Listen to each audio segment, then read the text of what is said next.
ஆராதனை என்பது வெறுமனே பாடல் பாடுவது மட்டும் அல்ல. பழைய ஏற்பாடு முழுக்கவுமே பலி இருந்தால்தான் அது ஆராதனை, பலி இல்லாவிட்டால் அது ஆராதனை இல்லை. அப்படின்னாக்க இன்னைக்கு நான் வெறும் பாட்டு மட்டும் பாடுறேன் அப்படின்னு சொன்னாக்க அங்க என்ன பலி இருக்கிறது? அப்படின்னா பாடல் பாடுறது தப்பா பிரதர்? பாடல் பாடுறத பத்தி வேதம் என்ன சொல்லுது அப்படின்னாக்க,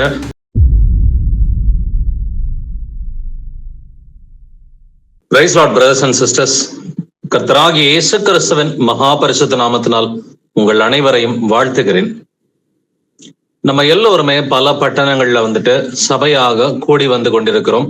பல ஆண்டுகளா பல பட்டணங்கள்ல நம்ம சபையாக கூடிக்கொண்டிருக்கிறோம்.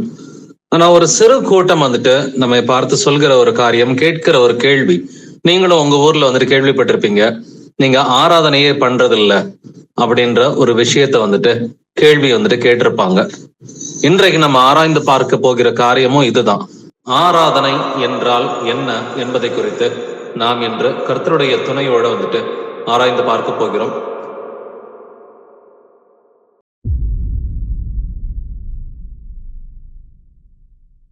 வாசிக்கலாம். ரோமர் 12ஆம் அதிகாரம் முதல் வசனம் வாசிக்கலாம்.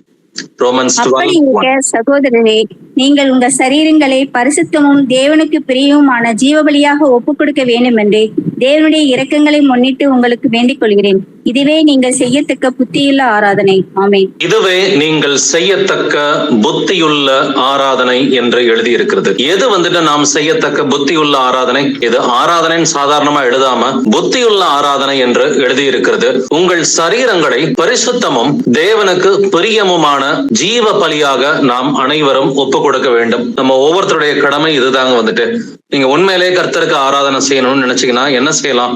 உங்களுடைய சரீரங்களை பரிசுத்தமும் தேவனுக்கு பிரியமுமான ஜீவ பலியாக ஒப்பு கொடுக்கணும். இதுதான் நாம் செய்ய வேண்டிய புத்தி உள்ள ஆராதனை. புத்தி உள்ள ஆராதனையை இங்கிலீஷ் டிரான்ஸ்லேஷன்ல பாத்தீங்கன்னா, this is your true and proper worship அப்படின்னு சொல்லி NIV எழுதி இருக்குது. ஸோ இந்த நியூ இன்டர்நேஷனல் வெர்ஷன்ல இதுதான் ட்ரூ வர்ஷிப், இதுதான் ப்ராப்பர் வர்ஷிப் அப்படின்னு எழுதியிருக்கு. இன்னும் ஒரு சில டிரான்ஸ்லேஷன்ஸ்ல பாத்தீங்கன்னா ரீசனபிள் வர்ஷிப் இல்லாட்டினா ரீசனபிள் சர்வீஸ் அப்படின்னு சொல்லி எழுதி இருக்குது. ஸோ நம்ம செய்யத்தக்க புத்தி உள்ள ஆராதனை எது? ஒரு 10 பாட்டு பாடுவதுதான் ஆராதனை என்று இன்று எல்லா சபைகளும் இதை தான் செஞ்சுக்கிட்டு இருக்கிறாங்க. நாங்க ஆராதனைக்கு போறோம் பிரதர் அப்படின்னு சொல்லிட்டு ஒரு 10 பாட்டு 15 பாட்டு 20 பாட்டு பாடுறாங்க. இதை ஆராதனைன்னு நம்பிக்கிட்டும் இருக்கிறாங்க. பாடல் பாடுவது எப்படி அப்படின்றது குறித்தும் நம்ம இன்று ஆராய்ந்து பார்க்க போகிறோம். நம்ம கர்த்தருக்கு முன்பாக செய்ய வேண்டிய புத்தி உள்ள ஆராதனை எது? உங்களுடைய சரீரங்களை பரிசுத்தமும் தேவனுக்கு பிரியமுமான ஜீவ பலியாக ஒப்பு கொடுக்கணும். தொடர்ந்து ஆராதனை என்றால் என்ன என்பது குறித்து நம்ம ஆராய்ந்து பார்க்கலாம். பிலிப்பியர் 3ஆம் அதிகாரம் 3ஆம் வசனம் வாசிக்கலாம். பிலிப்பியன்ஸ் 3:3. ஏனெனில் மாம்சத்தின் மேல் நம்பிக்கையாயிராமல் ஆவியினாலே தேவனுக்கு ஆராதனை செய்து கிறிஸ்து இயேசுவுக்குள் மேன்மை பாராட்டுகிற நாமே விருத்த சேதனம் உள்ளவர்கள். ஆமென். மாம்சத்தின் மேல் நம்பிக்கையாயிராமல் ஆவியினாலே தேவனுக்கு ஆராதனை செய்கிறவர்கள் மட்டும்தான் உண்மையிலே விருத்த சேதனம் உள்ளவர்கள் என்று எழுதியிருக்கிறது. நம்ம எப்படி தேவனுக்கு ஆராதனை செய்யணுமா? ஆவியினாலே தேவனுக்கு ஆராதனை செய்யணும். இயேசு கிறிஸ்துவும் சமாரிய ஸ்திரீ கிட்ட இதுதான் சொல்லியிருக்கிறாரு. யோவான் 4ஆம் அதிகாரத்துல வசனங்கள் 20 முதல் 24 வாசிச்சு பாத்தீங்கன்னாக்க, தேவனை எங்கும் தொழுது கொள்ளும் காலம் வந்திருக்கிறது, அது இப்பொழுதே வந்திருக்கிறது, அவரை ஆவியோடும் உண்மையோடும் நாம் தொழுது கொள்ள வேண்டும் என்று எழுதியிருக்கிறது. இங்கிலீஷ்ல படிச்சு பாத்தீங்கன்னா வர்ஷிப் அப்படின்ற வார்த்தை தான் அங்கேயுமே இருக்கும். தொழுது கொள்வது என்னது? ஆராதனை செய்வதுதான் தொழுது கொள்வது என்று நாம் சொல்லுவோம் இல்லைங்களா? அப்ப தேவனை எப்படி நம்ம தொழுது கொள்ளணுமா? ஆவியிலும் உண்மையிலும் அவரை நாம் தொழுது கொள்ள வேண்டும். எங்கும் தொழுது கொள்ளும் காலம் 2000 வருஷத்துக்கு முன்னாடியே வந்துருச்சுன்னு சொல்லி இயேசு கிறிஸ்து சொல்றார். அப்படின்னா கர்த்தர் நம்ம எப்படி ஆராதனை செய்யணும்? ஆவியினாலே தேவனுக்கு ஆராதனை செய்யணும். இப்படிப்பட்ட ஆராதனையை தான் ரோமர் 12:1 சொல்லுது. இதுவே நீங்கள் செய்யத்தக்க புத்தி உள்ள ஆராதனை என்று எழுதியிருக்கிறது. ஆனா அநேகர் இன்னமும் கூட கட்டிட சபையில இருந்து ஒரு வாரம் இங்க வருவாங்க, 2 வாரம் வீட்டு சபைகளுக்கு வருவாங்க. வந்து பார்த்துட்டு எனக்கு உங்களுடைய ஆராதனை முறைமைகளே எங்களுக்கு பிடிக்கலங்க, நீங்க பாடலே பாட மாட்டேன்றீங்க, ஒரே ஒரு பாட்டு தான் பாடுறீங்க, ஏதோ ஒரு பாட்டு 2 பாட்டு பாடிட்டு நீங்க பாட்டு பிரசங்கத்துக்கு போயிடுறீங்க, வார்த்தைக்கு தான் அதிக முக்கியத்துவம் இருக்குது, ஆராதனைக்கு முக்கியத்துவம் இல்லை அப்படின்னு சொல்றாங்க. ஆராதனை என்பது வெறுமனை பாடல் பாடுவது மட்டும் அல்ல அப்படின்றத நம்ம புரிஞ்சுக்கணும். மீண்டும் சொல்றேன், ஆராதனை என்பது வெறுமனே பாடல் பாடுவது மட்டும் ஆராதனை ஆகாது. நம்முடைய சரீரங்களை பரிசுத்தமா வச்சிருக்கிறது ஆராதனை என்று வேதம் சொல்கிறது. நம்முடைய சரீரங்களை பரிசுத்தமும் தேவனுக்கு பிரியமுமான ஜீவ பலியாக ஒப்பு கொடுப்பது, இதுதான் நீங்கள் செய்யத்தக்க புத்தியுள்ள ஆராதனை. உங்களுடைய ஆவி, ஆத்மா, சரீரத்தை நீங்க பரிசுத்தமா காப்பாத்திக்கிட்டு கர்த்தர் முன்னாடி பரிசுத்தமா வாழ்ந்தீங்கன்னா இதுதாங்க புத்தியுள்ள ஆராதனை. ஏன்னா பழைய ஏற்பாட்டுல ஆராதனை முறைமை அப்படின்னு பாத்தீங்கன்னாக்க ஒரு பலி இருந்தாதான் ஆராதனை, பலி இல்லைன்னா அது ஆராதனையே கிடையாது. பழைய ஏற்பாடு முழுக்கவுமே வாசிச்சுக்குங்க.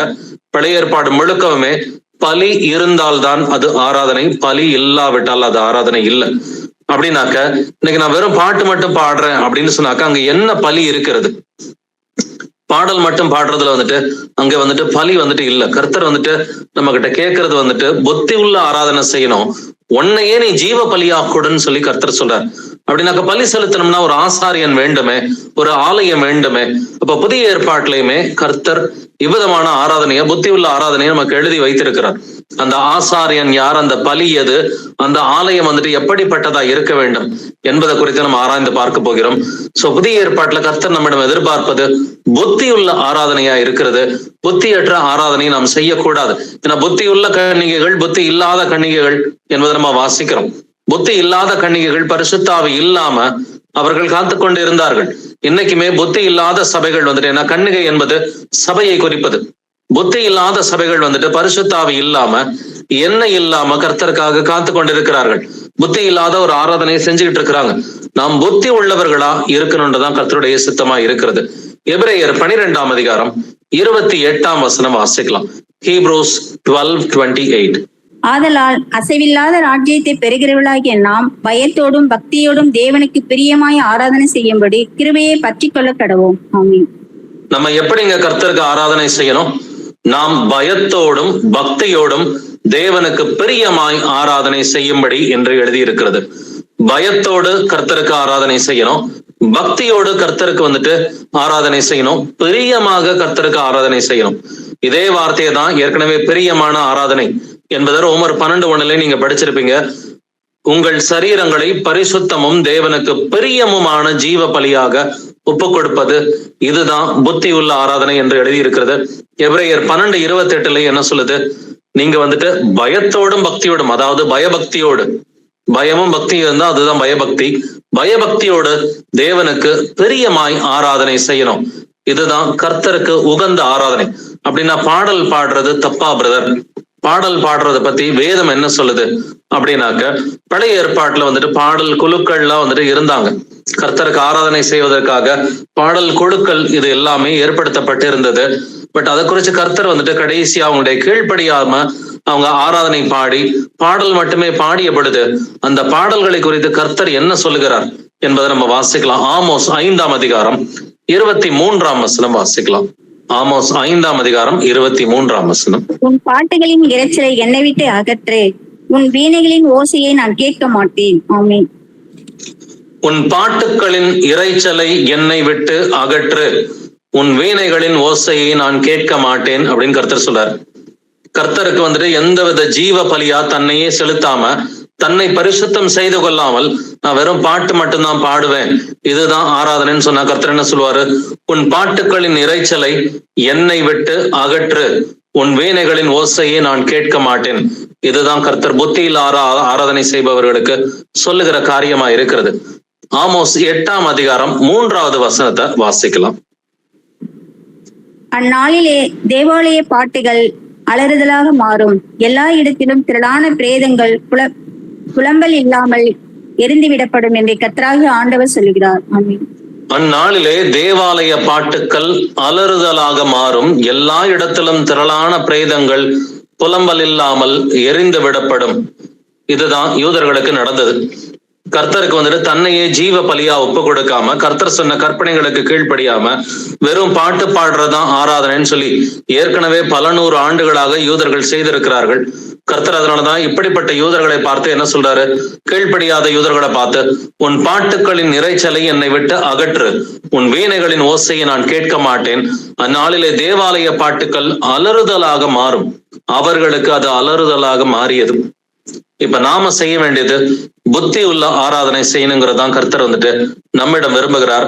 இதே ஆமோஸ் 8ஆம் அதிகாரத்துல 10வது வசனம், உங்கள் பண்டிகைகளை துக்கிப்பாகவும் உங்கள் பாட்டுகளை எல்லாம் புலம்பலாகவும் மாற பண்ணி சகல அறைகளிலும் இரட்டையும் சகல தலைகளிலும் மொட்டையையும் வருவித்து அவர்களுடைய துக்கிப்பை ஒரே பிள்ளைக்காக துக்கிக்கிற துக்கிப்புக்கு சமமாக்கி அவர்களுடைய முடிவை கசப்பான நாளாக்குவேன் என்று கர்த்தராகிய ஆண்டவர் சொல்லுகிறார். ஆமென்.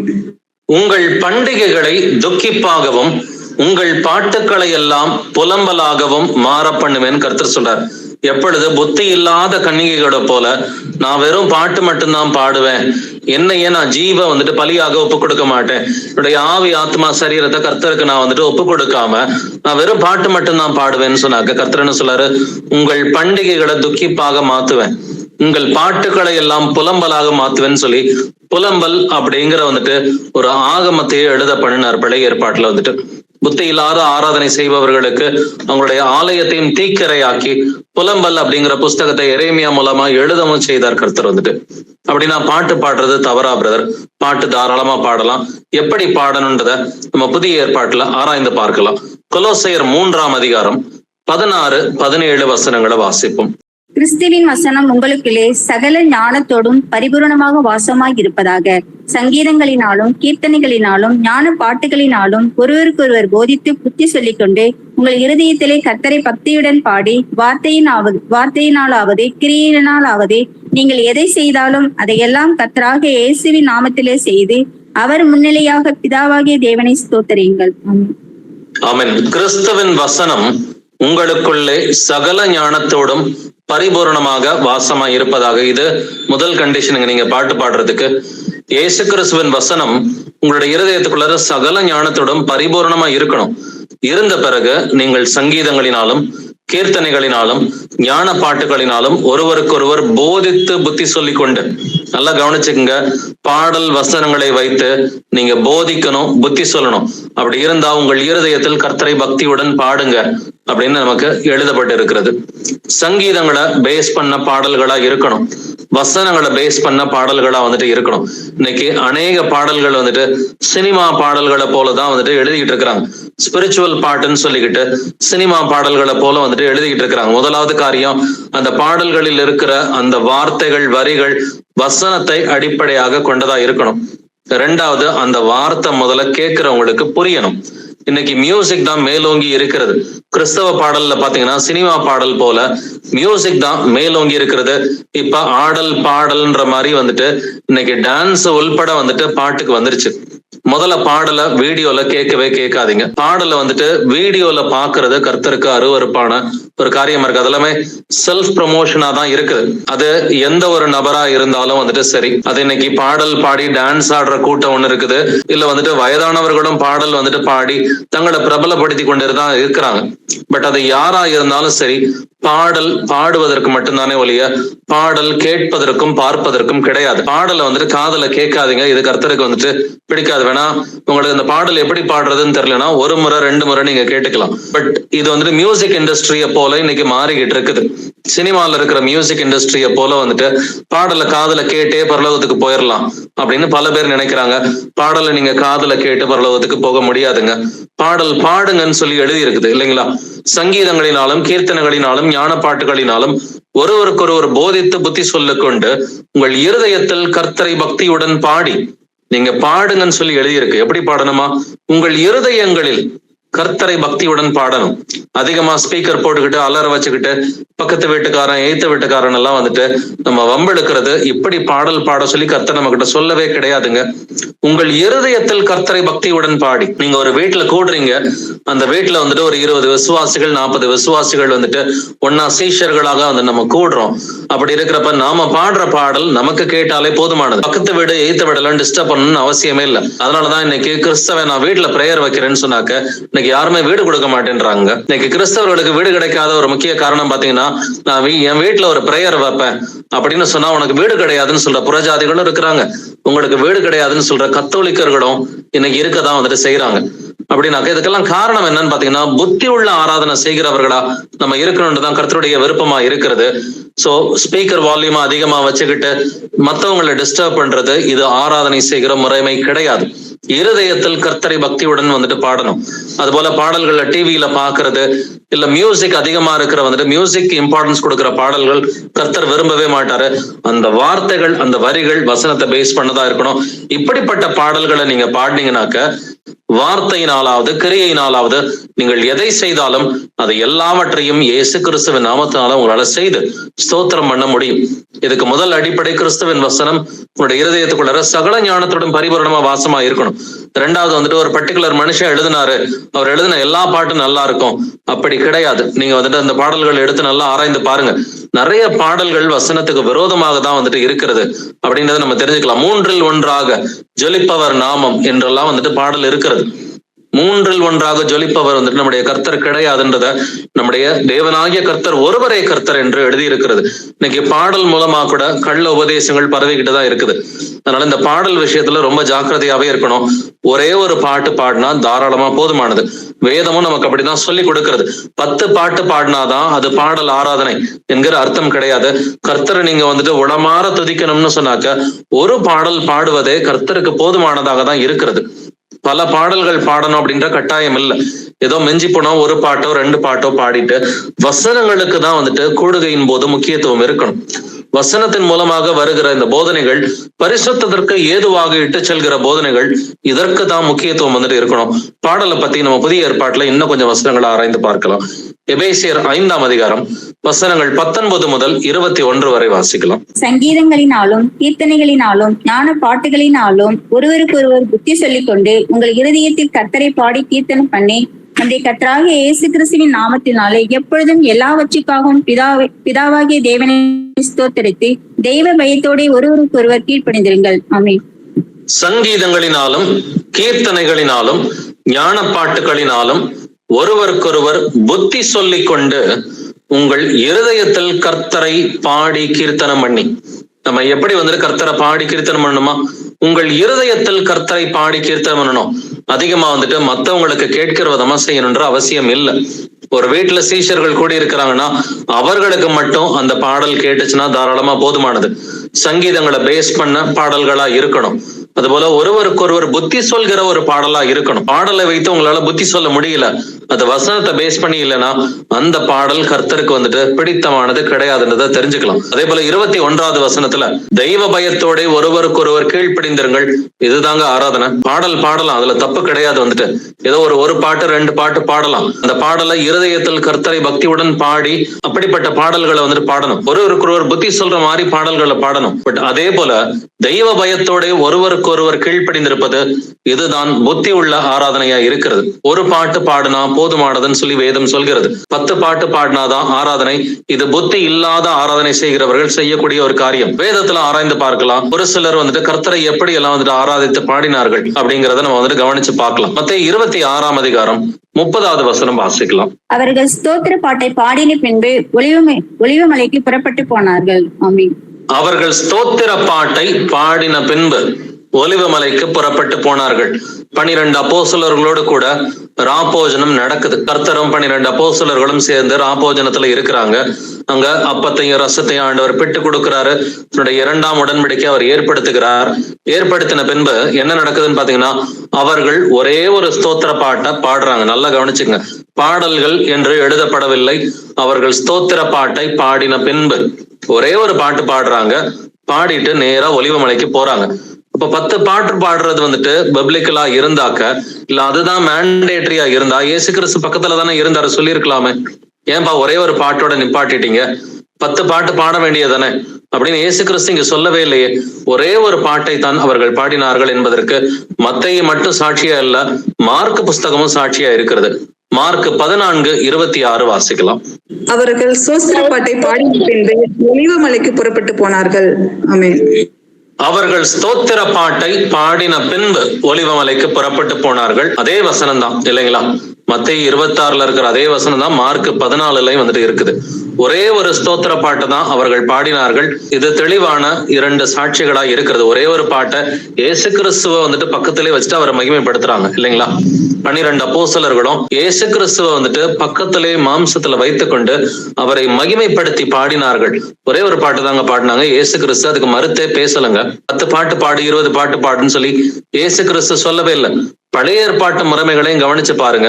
பழைய ஏற்பாட்டுலயும் அநேக இடங்கள்ல கர்த்தரை துதிக்கும் பொழுது ஒரே ஒரு பாட்டை தான் பாடி இருக்கிறாங்க. யாத்திராகமம் 15ஆம் அதிகாரம் 1 வசனம் வாசிக்கலாம். அப்பொழுது மோசேயும் இஸ்ரவேல் புத்திரரும் கர்த்தரை புகழ்ந்து பாடின பாட்டை கர்த்தரை பாடுவேன், அவர் மகிமையாய் வெற்றி சிறந்தார்.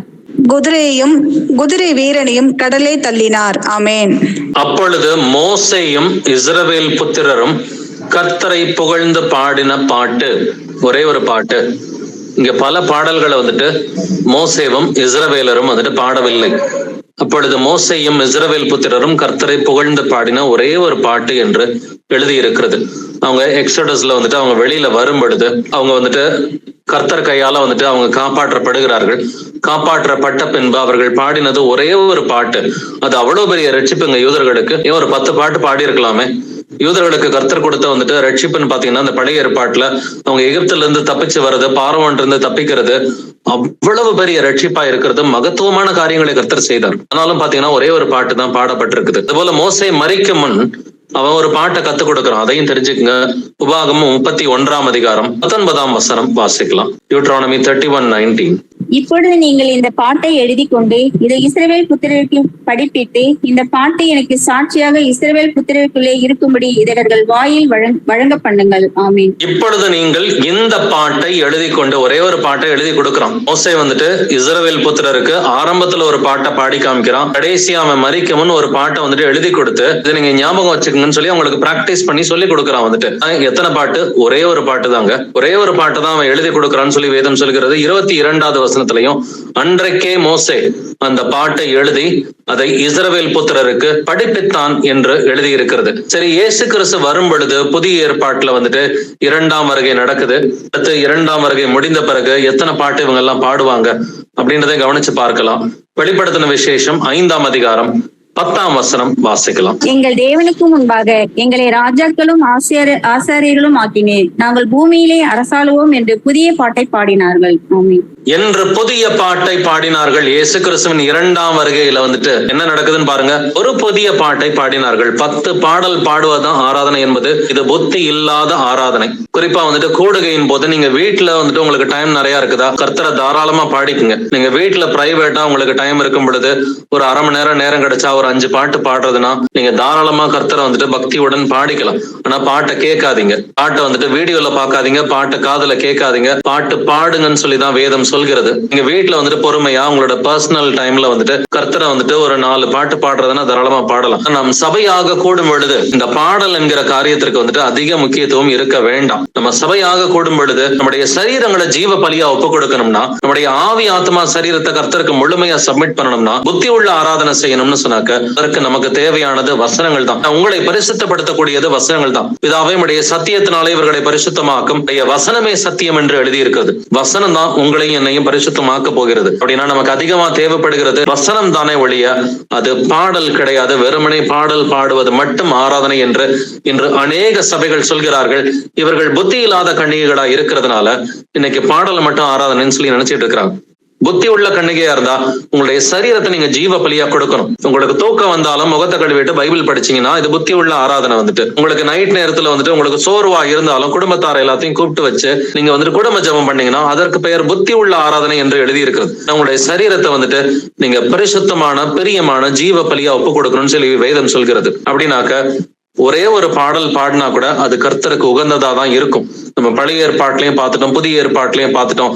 கர்த்தருடைய 1ஆம் வருகையிலையும் ஒரே ஒரு பாட்டு தான் பாடினாங்க. கெத்சமனி தோட்டத்துக்கு போறதுக்கு முன்னாடி ஒரு பாட்டு தான் பாடினாங்க. இயேசு கிறிஸ்துவின் 2ஆம் வருகையிலையும் ஒரே ஒரு பாட்டு தான் வந்துட்டு பாடுறாங்க. மோசே சொல்லி கொடுத்ததும் ஒரே ஒரு பாட்டு தான் சொல்லி கொடுக்குறான். வந்துட்டு இப்படி இருக்க நீங்க கேதரிங் டைம்ல ஒரே ஒரு பாட்டு பாடினீங்கன்னா தாராளமாக போதுமானது. இல்ல உங்களுக்கு இன்னும் கொஞ்சம் அவகாசம் இருக்குது, ஒரு 2 பாட்டு பாடுறீங்கன்னா அதுல தவறு வந்துட்டு கிடையாது. ஏதோ ஒரு பாடலோ 2 பாடலோ தாராளமா பிரகாரமாக கர்த்தர் நல்ல உளமாற அந்த ஒரு பாட்டை 2 பாட்டை கேர்ஃபுல்லா சூஸ் பண்ணுங்க. இது வசனத்தின்படி இந்த பாடல் இருக்கிறதா அப்படின்னு சொல்லி கேர்ஃபுல்லா சூஸ் பண்ணுங்க. ஏன்னா 3இல் 1 ஜொலிப்பவர் நாமம் என்ற தவறான பாடல்களும் இருக்கிறது. இப்ப பாடல் வரிகளை கேர்ஃபுல்லா அனலைஸ் பண்ணிட்டு இது வேதத்தின்படி தான் இருக்குதா அப்படின்றத சூஸ் பண்ணிட்டு நல்லா கர்த்தரை ஆராதித்து அந்த ஒரு பாடல்ல நம்மளால பாட முடியும். ஒரு பாட்டோ 2 பாட்டோ பாடினா தாராளமா போதுமானது. ஆனா ஒண்ணு தெரிஞ்சுக்கங்க, பழைய ஏற்பாட்டுல ஆராதனை இருக்கிற எல்லா இடத்துலயும் ஒரு பலி இருக்கும் அப்படின்றத நம்ம மறந்துடக்கூடாது. இதை நம்ம நல்லாவே தெரிஞ்சுக்கிட்டாதான் புதிய ஏற்பாட்டுல ஆராதனை அப்படின்றத நம்ம புரிஞ்சுக்க முடியும். ஆதியாகமம் 22ஆம் அதிகாரத்துல வசனங்கள் 5 முதல் 8 வரை வாசிக்கலாம். அப்பொழுது ஆபிரகாம் தன் வேலைக்காரரை நோக்கி, நீங்கள் கழுதையை நிறுத்தி இங்கே காத்திருங்கள், நானும் பிள்ளையாண்டானும் அவ்விடம் மட்டும் போய் தொழுது கொண்டு உங்களிடத்துக்கு திரும்பி வருவோம் என்றான். ஆபிரகாம் தகன பலிக்கு கட்டைகளை எடுத்து தன் குமாரனாக ஈசாக்கின் மேல் வைத்து தன் கையிலே நெருப்பையும் கத்தியையும் எடுத்துக் கொண்டான். இருவரும் கூடி போனார்கள். அப்பொழுது ஈசாக்கு தன் தகப்பனாகிய ஆபிரகாமை நோக்கி, என் தகப்பனே என்றான். அதற்கு அவன், என் மகனே, இதோ இருக்கிறேன் என்றான். அப்பொழுது அவன், இதோ நெருப்பும் கட்டையும் இருக்கிறது, தகன பலிக்கு ஆட்டுக்குட்டி எங்கே என்றான். அதற்கு ஆபிரகாம், என் மகனே, தேவன் தமக்கு தகன பலிக்கான ஆட்டுக்குட்டியை பார்த்துக் கொள்வார் என்றான். அப்புறம் இருவரும் கூடி போய் போதும் சிஸ்டர்.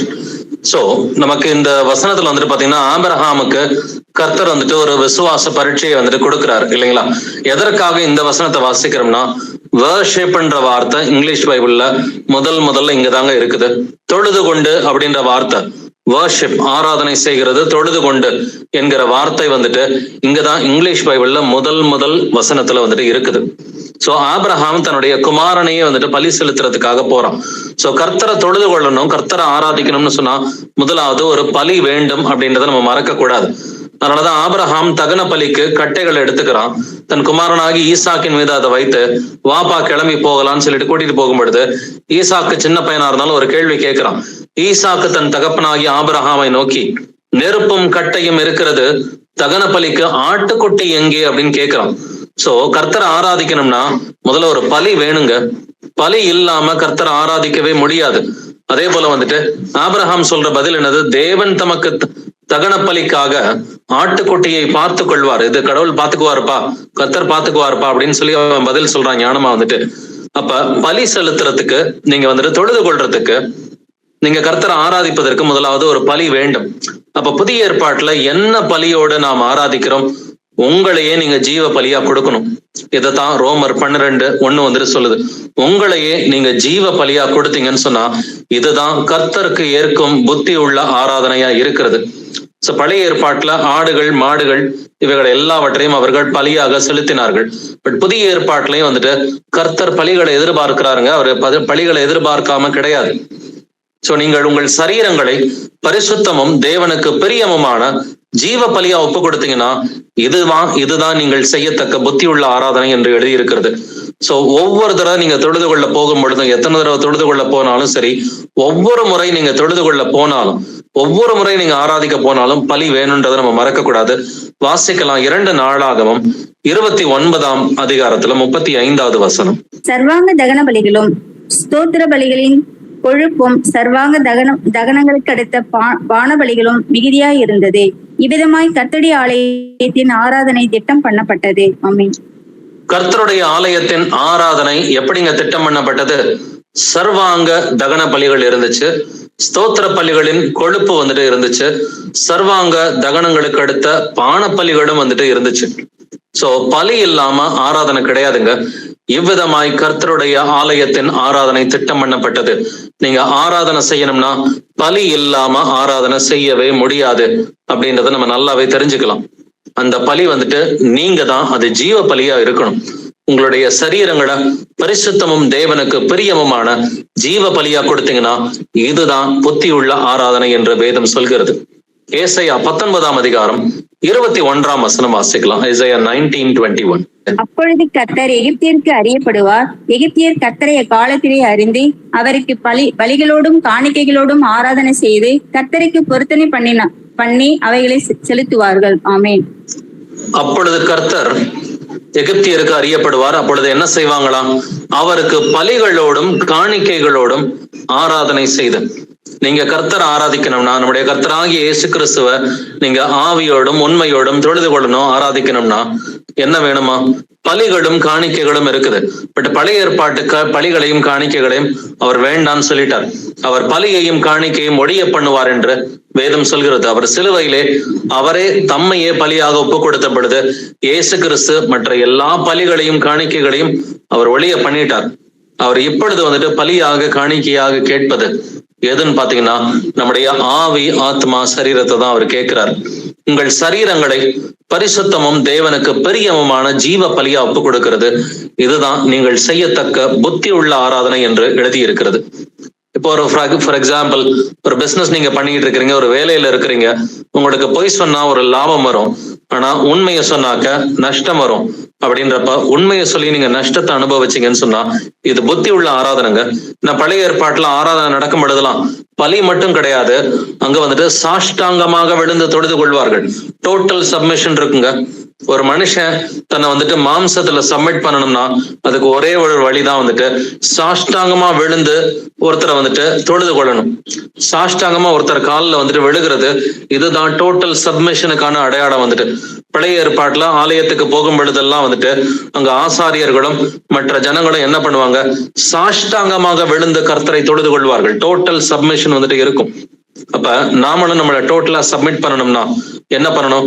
நம்முடைய ஆவி ஆத்மா சரீரம் இது மூணுலையும் வந்துட்டு டோட்டல் சப்மிஷனோட இருந்து கர்த்தரை நம்ம தொழுது கொள்ளணும். ஆவி ஆத்மா சரீரம் வந்துட்டு எதுலையுமே பிழை இல்லாம இருக்கணும், பரிசுத்தமா இருக்கணும். நீங்க பரிசுத்தமான வாழ்க்கையை வாழ்றது, டோட்டல் சப்மிஷனோட கீழ்ப்படிவது, இதற்கு பெயர் தாங்க புத்தி உள்ள ஆராதனை. வெறும் பாட்டு பாடுறது மட்டும் புத்தி உள்ள ஆராதனை கிடையாது. இது நல்லாவே தெரிஞ்சுக்கலாம். சோ பழைய ஏற்பாட்டுல ரெண்டு விஷயங்களை நம்ம கவனிச்சு பார்க்கணும். ஆராதனை செய்கிற பொழுது ஒரு பலி இருக்கும், ரெண்டாவது டோட்டல் சப்மிஷன். ஏன்னா ஆபிரகாம் தொழுது கொண்ட பொழுது அவன் டோட்டலா சப்மிட் பண்ணி தான் தொழுது கொண்டான். கர்த்தர் ஆபிரகாம் வீட்டுக்கு சாப்பிட வந்தப்ப அவன் என்ன பண்ணான்? அவருடைய காலில் போய் விழுந்தான், இல்லைங்களா? புதிய ஏற்பாட்டுல இயேசு கிறிஸ்து அவர் முதலாம் வருகையில வந்த பொழுது பலர் அவருடைய காலில் வந்துட்டு விழுந்து அவரை ஆராதனை செய்தார்கள், அவரை தொழுது கொண்டார்கள் என்று எழுதியிருக்கிறது. அவர் மாம்சத்துல இருக்கும் பொழுதே அவருடைய காலில் விழுந்து அவரை தொழுது கொண்டார்கள். அப்ப நீங்களும் இன்னைக்கு வந்துட்டு ஆவியா இருக்கிற கர்த்தர்ட்ட வந்துட்டு காலில் விழுந்து உங்களை நீங்களே சப்மிட் பண்ணணும்னா அதுக்கு ஒரே ஒரு வழிதான் இருக்கு. உங்களுடைய ஆவி ஆத்மா சரீரத்தை கர்த்தருடைய வசனங்களுக்கு நீங்க சப்மிட் பண்ணணும். சப்மிட் பண்ணி என்ன நேர்ந்தாலும் எனக்கு கர்த்தர் தான், அது ஜீவனா இருந்தாலும் மரணமா இருந்தாலும் கர்த்தர் தான் சொல்லி கர்த்தருக்கு நீங்க முழுமையா கீழ்ப்படிஞ்சீங்கன்னா, இந்த முழுமையா கீழ்ப்படுகிறது டோட்டல் சப்மிஷன். இதற்கு பெயர் தான் புத்தி உள்ள ஆராதனை என்று வேதம் சொல்கிறது. வெறும் பாடல் பாடுவது மட்டுமே கிடையாது. இந்த டோட்டல் சப்மிஷன், இந்த ஒபீடியன்ஸை பத்தி உங்களுக்கு ரோமர் 12:2 சொல்லுது. இந்த 2 வசனங்களை சேர்த்து வாசிக்கலாம். ரோமர் 12ஆம் அதிகாரம் 1 வசனத்திலிருந்து 2வது வசனம் வரைக்கும். அப்படி இருக்க சகோதரரே, நீங்கள் உங்கள் சரீரங்களை பரிசுத்தமும் தேவனுக்கு பிரியமான ஜீவபலியாக ஒப்புக் கொடுக்க வேண்டும் என்று தேவனுடைய இரக்கங்களை முன்னிட்டு உங்களை வேண்டிக் கொள்கிறேன். இதுவே நீங்கள் செய்யத்தக்க புத்தியுள்ள ஆராதனை.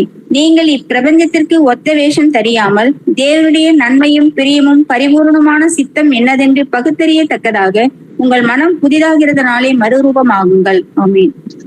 இதுவே நீங்கள் செய்யத்தக்க புத்தி உள்ள ஆராதனை. முதல் வசனம் சொல்லிட்டு 2வது வசனம் என்ன சொல்லுது? நீங்கள் இந்த பிரபஞ்சத்திற்கு ஒத்த வேஷம் தெரியாமல், இந்த உலகத்தார போல இருக்காதப்பா. ஏன்னா இந்த உலக சிநேகம் தேவனுக்கு விரோதமான பகை என்று வேதம் சொல்கிறது. இந்த உலகத்தார போல நீங்க இல்லாம தேவனுடைய நன்மையும் பிரியமும் பரிபூர்ணமான சித்தம் என்னதென்று பகுத்தறியத்தக்கதாக உங்கள் மனம் புதிதாகிறதுனாலே மறுரூபம் ஆகுங்கள். நீங்க பழைய மனுஷன்ல இருந்து புது சிருஷ்டியா மறுரூபம் ஆனீங்கன்னாக்க இதுதான் நீங்க கர்த்தருக்கு செய்கிற புத்தி உள்ள ஆராதனை என்று வேதம் சொல்கிறது. இந்த உலகத்தார போல இல்லாம, ஏன்னா இந்த உலகத்தார் என்ன செய்வாங்க? அவங்க போய் சொல்லுவாங்க, அவங்க சினிமா பார்ப்பாங்க, பொருள் ஆசையோட இருப்பாங்க, மன்னிக்க மாட்டாங்க. ரொம்ப நாள் மன்னிக்காதவங்களை நீங்க மன்னிச்சீங்கன்னாக்க நீங்க புத்தி உள்ள ஆராதனை செய்றீங்க. பொருள் ஆசையை கைவிட்டுட்டீங்கன்னா நீங்க புத்தி உள்ள ஆராதனை செய்றீங்க. உங்க வீட்டுல இருக்கிற டிவியை வந்துட்டு வெளியில தூக்கி எறிஞ்சிட்டீங்கன்னா நீங்க புத்தி உள்ள ஆராதனை செய்றீங்க. நேத்து வரைக்கும் பொய் சொல்லிட்டு இருந்தீங்கன்னா இனிமேட்டு நான் பொய் சொல்ல மாட்டேன்னு முடிவு எடுத்துட்டீங்கன்னாக்க இது புத்தி உள்ள ஆராதனை செய்கிறதற்கு சமமா இருக்கிறது. நீங்கள் இந்த பிரபஞ்சத்திற்கு ஒத்த வேஷம் தெரியாமல், இந்த உலகத்தார போல வந்துட்டு இருக்கக்கூடாது. ஏன்னா உலகமும் அதில் உள்ள எல்லாமே ஒளிந்து போகும் என்று வேதம் சொல்கிறது. ஆனா தேவனுடைய மனுஷன் வந்துட்டு என்றென்றும் நிலைத்திருப்பான். என்றும் வேதத்தில் எழுதி இருக்கிறது. அப்ப புத்தி உள்ள ஆராதனை என்கிற வசனத்திற்கு அடுத்த வசனம் என்ன சொல்லுது? நீங்க மறுரூபம் ஆகணும். இதுதான் புத்தி உள்ள ஆராதனையா இருக்குது. பழைய மனுஷன்ல இருந்து புது சிருஷ்டியா மாறுறது இது சாதாரண விஷயம் இல்லை. ஏன்னா ஒருவன் ஜலத்தினாலும் ஆவியினாலும் மீண்டும் பிறவாவிட்டால் தேவனுடைய ராஜ்யத்தில் பிரவேசிக்க மாட்டான். அப்ப தேவனுடைய ராஜ்யத்துல நீங்க பிரவேசிக்கணும் அப்படின்னு சொன்னாக்க நீங்க மாம்சத்திலிருந்து ஆவிக்குரிய குணாதிசயத்திற்கு மாறணும். அந்த ஆவிக்குரிய குணாதிசயத்திற்கு மாறும் பொழுது இந்த உலக காரியங்கள் நிறைய காரியத்தை நம்ம இழந்துதான் ஆகணும். இந்த உலகத்திற்குரிய இச்சைகளை வந்துட்டு நம்ம விட்டுதான் ஆகணும். அப்படி இந்த உலகத்திற்குரிய இச்சைகளை நீங்க விட்டுட்டு நீங்க ஆவிக்குரிய ரீதியில மாறும் பொழுது இந்த அன்பு, சந்தோஷம், சமாதானம், நீடிய பொறுமை, தயவு, நற்குணம், விசுவாசம், சாந்தம், இச்சையடக்கம் என்கிற இந்த ஆவிக்குரிய குணாதிசயங்களுக்கு கர்த்தருக்குரிய குணாதிசயங்களை நீங்கள் தரித்துக் கொள்ளும் பொழுது கிறிஸ்துவை தரித்துக் கொண்டிருக்கிறீர்களே என்று வேதம் சொல்கிறது. அப்ப நீங்க இயேசு கிறிஸ்துவை இந்த ஆவிக்குரிய குணாதிசயங்களோடு ஆடையாக தரித்துக் கொண்டிருக்கும் பொழுது நீங்க உங்கள் மனம் புதிதாகிறதுனாலே மறுரூபம் ஆகிறீர்கள். இதுதான் புத்தி உள்ள ஆராதனையாக இருக்கிறது. உங்கள் சரீரங்களை பரிசுத்தமும் தேவனுக்கு பிரியமான ஜீவ பலியா கொடுக்கணும். வெறும் 10 பாடல் பாடுறதுனால கர்த்தரை பிரியப்படுத்த முடியாது. ஆனா அவருடைய பிள்ளைகள் தங்களுடைய சரீரங்களை ஜீவ பலியா கொடுத்துட்டு ஒரே ஒரு பாடல் பாடினா கர்த்தர் இப்படிப்பட்ட பலிகளின் மேல் பிரியமா இருக்கிறார் என்றும் எழுதியிருக்கிறது. தொடர்ந்து வாசிக்கலாம். இந்த புத்தி உள்ள ஆராதனை இருக்கிற ரோமர் 12ஆம் அதிகாரத்திலே 9 முதல் 14 வசனங்களை வாசிப்போம். உங்கள் அன்பு மாயமற்றதாய் இருப்பதாக. தீமையை வெறுத்தி நன்மையை பற்றி கொண்டிருங்கள். சகோதர சிநேகத்திலே ஒருவர் மேல் ஒருவர் பட்சமாய் இருங்கள். கனம் பண்ணுகிறதிலே ஒருவருக்கொருவர் முந்திக் கொள்ளுங்கள். அசதியாய் இராமல் ஜாக்கிரதையாய் இருங்கள். ஆவியிலே அனலாய் இருங்கள். கர்த்தருக்கு ஊழியம் செய்யுங்கள். நம்பிக்கையிலே சந்தோஷமாய் இருங்கள். உபத்திரவத்திலே பொறுமையாய் இருங்கள். ஜெபத்திலே உறுதியாய் தரித்திருங்கள். பரிசுத்தவானுடைய குறைவில் அவர்களுக்கு உதவி செய்யுங்கள். அந்நியரை உபசரிக்க நாடுங்கள். உங்களை துன்பப்படுத்துவர்களை ஆசீர்வதிங்கள். ஆசீர்வதிக்க வேண்டியதே என்று சபையாதிருங்கள். சந்தோஷப்படுகிறவனே சந்தோஷப்படுங்கள். ஆமென். இதுல 9வது வசனத்துல கவனிச்சு பாருங்க. உங்கள் அன்பு மாயமற்றதா இருப்பதாக. இது புத்தி உள்ள ஆராதனை. பழைய ஏற்பாட்டுல வந்துட்டு அன்புல பாரபட்சம் வந்துட்டு இருக்கும். ஒவ்வொருத்தரையும் ஒவ்வொரு மாதிரி அன்பு செஞ்சிருப்போம். பட் கர்த்தர் வந்துட்டு சொல்றாரு, உன் அன்பு வந்துட்டு மாயமாலமா இருக்கக்கூடாதுப்பா. மாயமற்றதா அன்பு வந்துட்டு உண்மையான அன்பா வந்துட்டு இருக்கணும். ஆவிக்கேற்ற அன்பா இருக்கணும். உங்கள் சத்துருக்களை சிநேகியுங்கள் அப்படின்னு கர்த்தர் சொல்றாரு. இதுதான் உண்மையான அன்பாக இருக்கிறது. கனம் பண்ணுகிறதுலே ஒருவருக்கொருவர் முந்திக் கொள்ளுங்கள். இதுதாங்க புத்தி உள்ள ஆராதனை. உங்கள் அன்பு மாயமற்றதா இருந்தா நீங்க புத்தி உள்ள ஆராதனை பண்றீங்க. கனம் பண்ணுகிறதுலே ஒருவருக்கொருவர் முந்திக் கொண்டீங்கன்னாக்க நீங்க புத்தி உள்ள ஆராதனை பண்றீங்க. அசதியாயிராமல் ஜாக்கிரதையாயிருங்கள். ஆவியிலே அனலாயிருந்து கர்த்தருக்கு ஊழியம் செய்யும் பொழுது நீங்க புத்தி உள்ள ஆராதனை செய்கிறீர்கள். உபத்திரவத்திலே பொறுமையாயிருங்கள். ஜெபத்திலே உறுதியாய் தரித்திருக்கும் பொழுது புத்தி உள்ள ஆராதனை நம்ம செஞ்சுக்கிட்டு இருக்கிறோம். பரிசுத்தவான்களுடைய குறைவில் அவர்களுக்கு நீங்க உதவி செய்யும் பொழுது நீங்க என்ன பண்றீங்க? புத்தி உள்ள ஆராதனை பண்றீங்க. ஒரு உண்மை கிறிஸ்தவர் அவர் வந்துட்டு இந்த உலகத்துல வந்துட்டு மாம்சத்தின்படி ஏதாவது ஒரு குறைச்சல் இருக்குது, அவருக்கு நீங்க இந்த குறைச்சல்ல வந்துட்டு உதவி செய்யறீங்கன்னு சொன்னா நீங்க என்ன பண்றீங்க? புத்தி உள்ள ஆராதனை செய்கிறீர்கள் என்று வேதம் சொல்கிறது. உங்களை துன்பப்படுத்துகிறவர்களை ஆசிர்வதியுங்கள். ஆசிர்வதிக்க வேண்டியதே அன்றி சபியாதிருங்கள். இப்படி செய்யும் பொழுது உங்களை துன்பப்படுத்துறவங்களை நீங்க ஆசீர்வதிக்கிறீங்க. அப்படின்னு பொழுது உங்களுடைய சத்துருக்களை நீங்க சிநேகிக்கிறீங்க, உங்களுடைய எதிரிகளை நீங்க மன்னிக்கிறீங்க. அப்படின்றப்ப நீங்க என்ன பண்றீங்க? புத்தி உள்ள ஆராதனை செய்றீங்கன்னு சொல்லி வேதம் சொல்கிறது. அதனால பாடல் பாடுவது மட்டும் ஆராதனை என்று யாராவது தவறா சொன்னாங்கன்னா அதை கேட்டுக்கிட்டு நம்ம அமைதியா இருக்க வேண்டாம். நீங்க தான் வந்துட்டு தவறான ஆராதனை வந்துட்டு பண்ணிட்டு இருக்கிறீங்க. நம்முடைய சரீரத்தை தேவனுக்கு பிரியமும் நன்மையுமான அந்த ஜீவ பலியா வந்துட்டு ஒப்பு கொடுக்கணும். பரிசுத்தமான ஜீவ பலியா ஒப்பு கொடுத்தா இதுவே நீங்கள் செய்யத்தக்க புத்தி உள்ள ஆராதனையாக இருக்கிறது என்று வேதம் சொல்கிறது. சோ இயேசு கிறிஸ்து புத்தி உள்ள மனுஷன்றதை பத்தியும் பேசியிருக்கிறார். அவன் யார் என்பதை நம்ம பார்க்கலாம். மத்தேயு 7ஆம் அதிகாரம் 24வது வசனத்தை வாசிக்கலாம். ஆகையால் நான் சொல்லிய இந்த வார்த்தைகளை கேட்டு இவைகளின்படி செய்கிறவன் எவனோ அவனை கண்மலையின் மேல் தன் வீட்டை கட்டின புத்தியுள்ள மனுஷனுக்கு ஒப்பிடுவேன். ஆமென். நான் சொல்லிய இந்த வார்த்தைகளை கேட்டு இவைகளின்படி செய்கிறவன்னா கீழ்ப்படுகிறவன் எவனோ அவன் தான் புத்தி உள்ள மனுஷன் கர்த்தர் சொல்றார். அப்ப புத்தி உள்ள ஆராதனையை யார் செய்ய முடியும்? புத்தி உள்ள ஒரு மனுஷன் தான் செய்ய முடியும், இல்லைங்களா? அப்ப புத்தி உள்ள மனுஷன் நம்ம பைபிள் என்ன டெபினேஷன் கொடுக்கிறது? கீழ்ப்படுகிறது தாங்க புத்தி உள்ள மனுஷன் சொல்லி வேதம் சொல்கிறது. அப்ப கீழ்ப்படிஞ்சிட்டு நீங்க வந்துட்டு கர்த்தருக்கு பிரியமா நடந்துகிட்டீங்கன்னு சொன்னாக்க இதுதான் புத்தி உள்ள ஆராதனை. உங்களுடைய ஆவி, ஆத்மா, சரீரத்தை ஒடுக்கி கர்த்தருக்கு வந்துட்டு உங்களுடைய சரீரங்களை பரிசுத்தமும் தேவனுக்கு பிரியமுமான ஜீவ பலியா கொடுத்தீங்கன்னா இதுதான் புத்தி உள்ள ஆராதனை. இப்படிப்பட்ட மனுஷன் தான் புத்தி உள்ள மனுஷன் என்று எழுதியிருக்கிறது. அதே போல மத்தேயு 25வது அதிகாரத்துல முதல் 4 வசனங்களை வாசிப்போம். அப்பொழுது பரலோக ராஜ்யம் தங்கள் தீவெட்டிகளை பிடித்துக் கொண்டு மணவாளனுக்கு எதிர்கொண்டு போக புறப்பட்ட 10 கன்னிகைகளுக்கு ஒப்பாய் இருக்கும். அவர்களில் 5 பேர் புத்தியுள்ளவர்களும் 5 பேர் புத்தி இல்லாதவர்களுமாய் இருந்தார்கள். புத்தி இல்லாதவர்கள் தங்கள் தீவெட்டிகளை எடுத்துக்கொண்டு போனார்கள், எண்ணெயையோ கூட கொண்டு போகவில்லை. புத்தி இல்லவர்கள் தங்கள் தீவெட்டிகளோடு கூட தங்கள் பாத்திரங்களில் எண்ணெயும் கொண்டு போனார்கள். ஆமென். 10 கன்னிகைகளை பாக்குறோம். கன்னிகை என்பதே வந்துட்டு சபையை குறிப்பதுதான் இல்லைங்களா? உங்களை கற்புள்ள கன்னியாக கிறிஸ்து என்னும் ஒரே புருஷனுக்கு நான் நியமிக்கிறேன்னு சொல்லி பவுல் வந்துட்டு சொல்றான். கன்னிகை என்பது சபையை குறிக்கிறது. இந்த 10 கன்னிகைகள்ல வந்துட்டு 5 பேர் புத்தி உள்ளவர்கள், 5 பேர் புத்தி இல்லாதவர்கள். புத்தி உள்ளவர்கள் என்ன செய்யறாங்கன்னா 4வது வசனத்துல தங்கள் தீவெட்டிகளோடும் கூட தங்கள் பாத்திரங்களில் எண்ணெயும் கொண்டு போனார்கள். எண்ணெய் என்பது பரிசுத்த ஆவியை குறிப்பது. பரிசுத்த ஆவியானவர் இல்லாம ஆராதனை செய்வது இது புத்தி இல்லாத ஆராதனை. பரிசுத்த ஆவியோடு சேர்ந்து ஆராதனை செய்வது இதுதான் புத்தி உள்ள ஆராதனை. நான் 10-20 பாட்டு பாடுவேன், இதுதான் ஆராதனைன்னு சொன்னா இவர்கள் எல்லோருமே புத்தி இல்லாத கன்னிகளா இருக்கிறார்கள். நம்ம புத்தி உள்ள கன்னிகளா இருக்கணும்னா ஆவி, ஆத்மா, சரீரத்தை கர்த்தருக்கு வந்துட்டு பரிசுத்தமும் பிரியமுமான ஜீவ பலியா நம்ம ஒப்பு கொடுத்தோம்னு சொன்னாக்க இதுதான் புத்தி உள்ள ஆராதனையாக இருக்கிறது. புத்தி உள்ள ஆராதனைன்றது கர்த்தருக்கு டோட்டல் சப்மிஷனோட நம்ம இருப்பது. நம்முடைய ஒவ்வொரு வாழ்க்கையில ஒவ்வொரு நேரத்திலையும் நம்ம காலையில, மத்தியானம், சாயந்தரம், ஈவினிங், நைட்டு எல்லா நேரத்திலையும் வந்துட்டு டோட்டல் சப்மிஷனோட இயேசு கிறிஸ்துவுக்கு கீழ்ப்படிவது இதுதாங்க புத்தி உள்ள ஆராதனை என்று வேதம் சொல்கிறது. ஏன்னா பழைய ஏற்பாட்டுல வந்துட்டு 2 காரியங்கள் ஆராதனை முறைமைகளுக்கு வேணும். ஒண்ணு பலி வேணும், 2வது காரியம் வந்துட்டு அந்த டோட்டல் சப்மிஷன் வந்துட்டு இருக்கணும். சோ கம்ப்ளீட்டா சாஷ்டாங்கமா விழுந்து அவர்கள் கும்பிடுவார்கள் என்பதை நம்ம வாசிக்கிறோம். இயேசு கிறிஸ்துவ பார்த்தப்ப கூட வந்துட்டு அநேகர் அவர்கள் சுஸ்தமாகிற போது அவர்கள் இயேசு கிறிஸ்துவ வந்துட்டு அப்படியே வணங்கினார்கள், அவரை தண்டனிட்டு வணங்கினார்கள் என்பதை வந்துட்டு வாசிக்கிறோம். அப்படி இருக்கிறப்ப இந்த 2 காரியங்கள் இல்லைன்னா அது ஆராதனையா இருக்காது. ஒண்ணு பலி வேணும், அந்த பலி எது? அது நீங்க தாங்க அந்த பலி. உங்கள் சரீரங்களை பரிசுத்தமும் தேவனுக்கு பிரியமுமான ஜீவ பலியா ஒப்பு கொடுக்கணும். உங்களுடைய சரீரம் தான் அந்த பலியா இருக்கணும். 2வது காரியம் டோட்டல் சப்மிஷன் வந்துட்டு இருக்கணும். நம்முடைய ஆவி, ஆத்மா, சரீரம் வந்துட்டு டோட்டல் சப்மிஷனோட வந்துட்டு பொருள் ஆசை இல்லாம, கோபம், எரிச்சல் வந்துட்டு இல்லாம, மாம்சத்தின் கிரியைகள் இல்லாம, இந்த உலகத்தாரோட ஒத்த ஒரு வாழ்க்கை வாழாம டோட்டல் சப்மிஷனோட வசனத்தை நீங்க கடைபிடிப்பது இதுதான் புத்தி உள்ள ஆராதனை என்று எழுதி இருக்கிறது. சரி, பலி இருக்கிறது. பழைய ஏற்பாட்டுல பலி செலுத்தணும்னா ஒரு ஆசாரியன் வேண்டும். அப்ப புதிய ஏற்பாட்டுல என்னுடைய சரீரத்தை நான் வந்துட்டு பலியா ஒப்பு கொடுக்கணும் அப்படின்னு சொன்னா அந்த ஆசாரியன் யார் என்பதை நம்ம வந்துட்டு வாசிக்கலாம். 1 பேதுரு 2ஆம் அதிகாரம் 4 முதல் 5 வசனங்களை வாசிப்போம். மனுஷரால் தள்ளப்பட்டதாயினும் தேவனால் தெரிந்து கொள்ளப்பட்டதும் விலையேறு பெற்றதும் ஆகிய ஜீவனுள்ள கல்லாகி அவரிடத்தில் சேர்ந்தவர்களாகிய நீங்களும் ஜீவனுள்ள கற்களை போல ஆவிக்கேற்ற மாளிகையாகவும் இயேசு கிறிஸ்து மூலமாய் தேவனுக்கு பிரியமான ஆவிக்கேற்ற பலிகளை செலுத்தும்படிக்கு பரிசுத்த ஆசாரிய கூட்டமாகவும் கட்டப்பட்டு வருகிறீர்கள். ஆமென். ஆமென். 1 பேதுரு 2ஆம் அதிகாரம் 4வது வசனத்துல கடைசி வார்த்தை என்னது? நீங்களும் என்று எழுதி இருக்கிறது. அப்ப நீங்களும் நானும் வந்துட்டு எப்படி இருக்கிறோமா?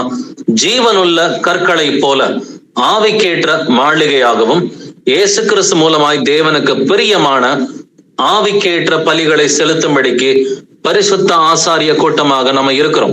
நாம எல்லோருமே பரிசுத்த ஆசாரிய கூட்டம். இயேசு கிறிஸ்துவ நீங்க ஆவியிலும் உண்மையிலும் தொழுது கொள்றீங்களா? நீங்கள் ஒரு ஆசாரியன் என்று வேதம் சொல்கிறது. அப்போ ஒரு ஆசாரியன்னாக்க ஒரு பலி செலுத்தணும் இல்லையா? எப்படிப்பட்ட பலிகளை நாம் செலுத்துகிறோம்? தேவனுக்கு பிரியமான ஆவிக்கேற்ற பலிகளை செலுத்துகிறோம் என்று வேதம் சொல்கிறது. ஆவிக்கேற்ற பலி இது எப்படிப்பட்ட பலியா இருக்கு? 1 ஸ்தோத்திர பலியா இருக்கு, நம்முடைய நாவின் மூலமா வருகிற ஸ்தோத்திர பலியா இருக்குது. 2வது உங்கள் சரீரங்களை பரிசுத்தமும் தேவனுக்கு பிரியமான ஜீவ பலியா கொடுக்குறீங்க. இப்படிப்பட்ட பலிகளை நீங்க கொடுத்தீங்கன்னு சொன்னாக்க நீங்க ஒரு ஆசாரியன், நீங்க புத்தி உள்ள ஆராதனை செய்கிறீர்கள் என்று வேதம் சொல்கிறது. சோ எல்லாத்தையுமே ஆவிக்குரிய ரீதியில கர்த்தர் மாத்திட்டார். பழைய ஏற்பாட்டுல ஆரோன் கோத்திரத்துல பிறந்தாதான் அவன் ஆசாரியன்.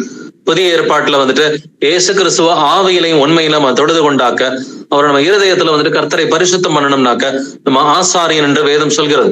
பழைய ஏற்பாட்டுல பிசிக்கலா ஒரு பலி வேணும்.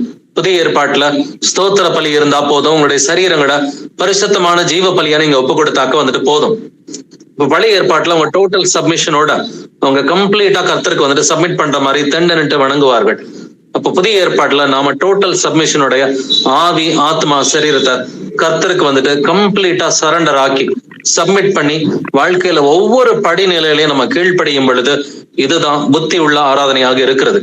அப்ப புதிய ஏற்பாட்டில் நம்ம புத்தி உள்ள ஆராதனை செய்வதற்கு பலி என்று ஒன்று இருக்கிறது. அது நம்முடைய சரீரமா இருக்கிறது, ஸ்தோத்திர பலியாக இருக்கிறது. இரண்டாவது காரியம் ஆசாரியன் வேண்டும். அந்த ஆசாரியன் நீங்க தாங்க. உங்க சரீரத்தை நீங்க தான் ஜீவ பலியா ஒப்பு கொடுக்கணும். என் சரீரத்தை நான் தான் ஜீவ பலியா ஒப்பு கொடுக்கணும். சோ அப்ப அந்த பழைய ஏற்பாட்டு முறைமைகளை கர்த்தர் ஆவிக்கேற்ற விதமாக மாற்றி இருக்கிறார் புதிய ஏற்பாட்டுல வந்துட்டு. அப்ப ஆசாரியன் நாம தான் அந்த ஆசாரியன். அந்த பலி வந்துட்டு நம்முடைய அந்த பரிசுத்தமான ஜீவ பலியா நம்முடைய சரீரங்களை நம்ம ஒப்பு கொடுக்கணும். இது பலியாக இருக்கிறது. இதே 1 பேதுரு 2ஆம் அதிகாரத்துல 9வது வசனத்தை வாசிக்கலாம். நீங்களோ உங்களை அந்தகாரத்தினின்று தம்முடைய ஆச்சரியமான ஒளியினிடத்திற்கு வரவழைத்தவருடைய புண்ணியங்களை அறிவிக்கும்படிக்கு தெரிந்து கொள்ளப்பட்ட சந்ததியாயும் ராஜரீகமான ஆசாரிய கூட்டமாயும் பரிசுத்த ஜாதியாயும் அவருக்கு சொந்தமான ஜனமாயும் இருக்கிறீர்கள். ஆமீன். ஆமென். நீங்களோ எப்படி இருக்கிறீங்க? ராஜரீகமான ஆசாரிய கூட்டமாயும் பரிசுத்த ஜாதியாயும் இருக்கிறீர்கள் என்று வசனம் சொல்கிறது. அப்ப நீங்களும் நானும் இயேசு கிறிஸ்துவ ஆவியிலும் உண்மையிலும் தொழுது கொண்டோம்னாக்க நாம யாருங்க? ராஜரீகமான ஆசாரிய கூட்டம். அப்ப ஆசாரியன்னா பலி செலுத்தணும் இல்லைங்களா? அப்படி என்ன நம்முடைய நாவு மூலமா வந்துட்டு நம்முடைய உதடுகளின் மூலமா ஸ்தோத்திர பலிகளை வந்துட்டு செலுத்துறோம். ஸ்தோத்திர பாட்டை வந்துட்டு பாடுறோம். அவர்கள் ஸ்தோத்திர பாட்டை பாடின பின்பு ஒலிவ மலைக்கு சென்றார்கள் என்கிற அந்த 2 வசனங்களையும் வாசிச்சோம், மத்தையிலையும் மார்க்கிலையும் வந்துட்டு. சோ ஸ்தோத்திர பாட்டை நீங்க பாடலாம், ஸ்தோத்திர பலிகளை நாவின் மூலமா செலுத்தலாம். உங்களுடைய சரீரங்களை பரிசுத்தமான ஜீவ பலியா கர்த்தருக்கு நீங்க ஒப்பு கொடுக்கலாம் வந்துட்டு. இப்படி நீங்களும் நானும் ஆசாரியனா இருந்து நம்முடைய சரீரங்களையே ஜீவ பலியா ஒப்பு கொடுக்க முடியும். இதுதான் புத்தி உள்ள ஆராதனையாக இருக்கிறது. எபிரேயர் 13ஆம் அதிகாரம் வசனங்கள் 15 முதல் 16 வரைக்கும் வாசிக்கலாம்.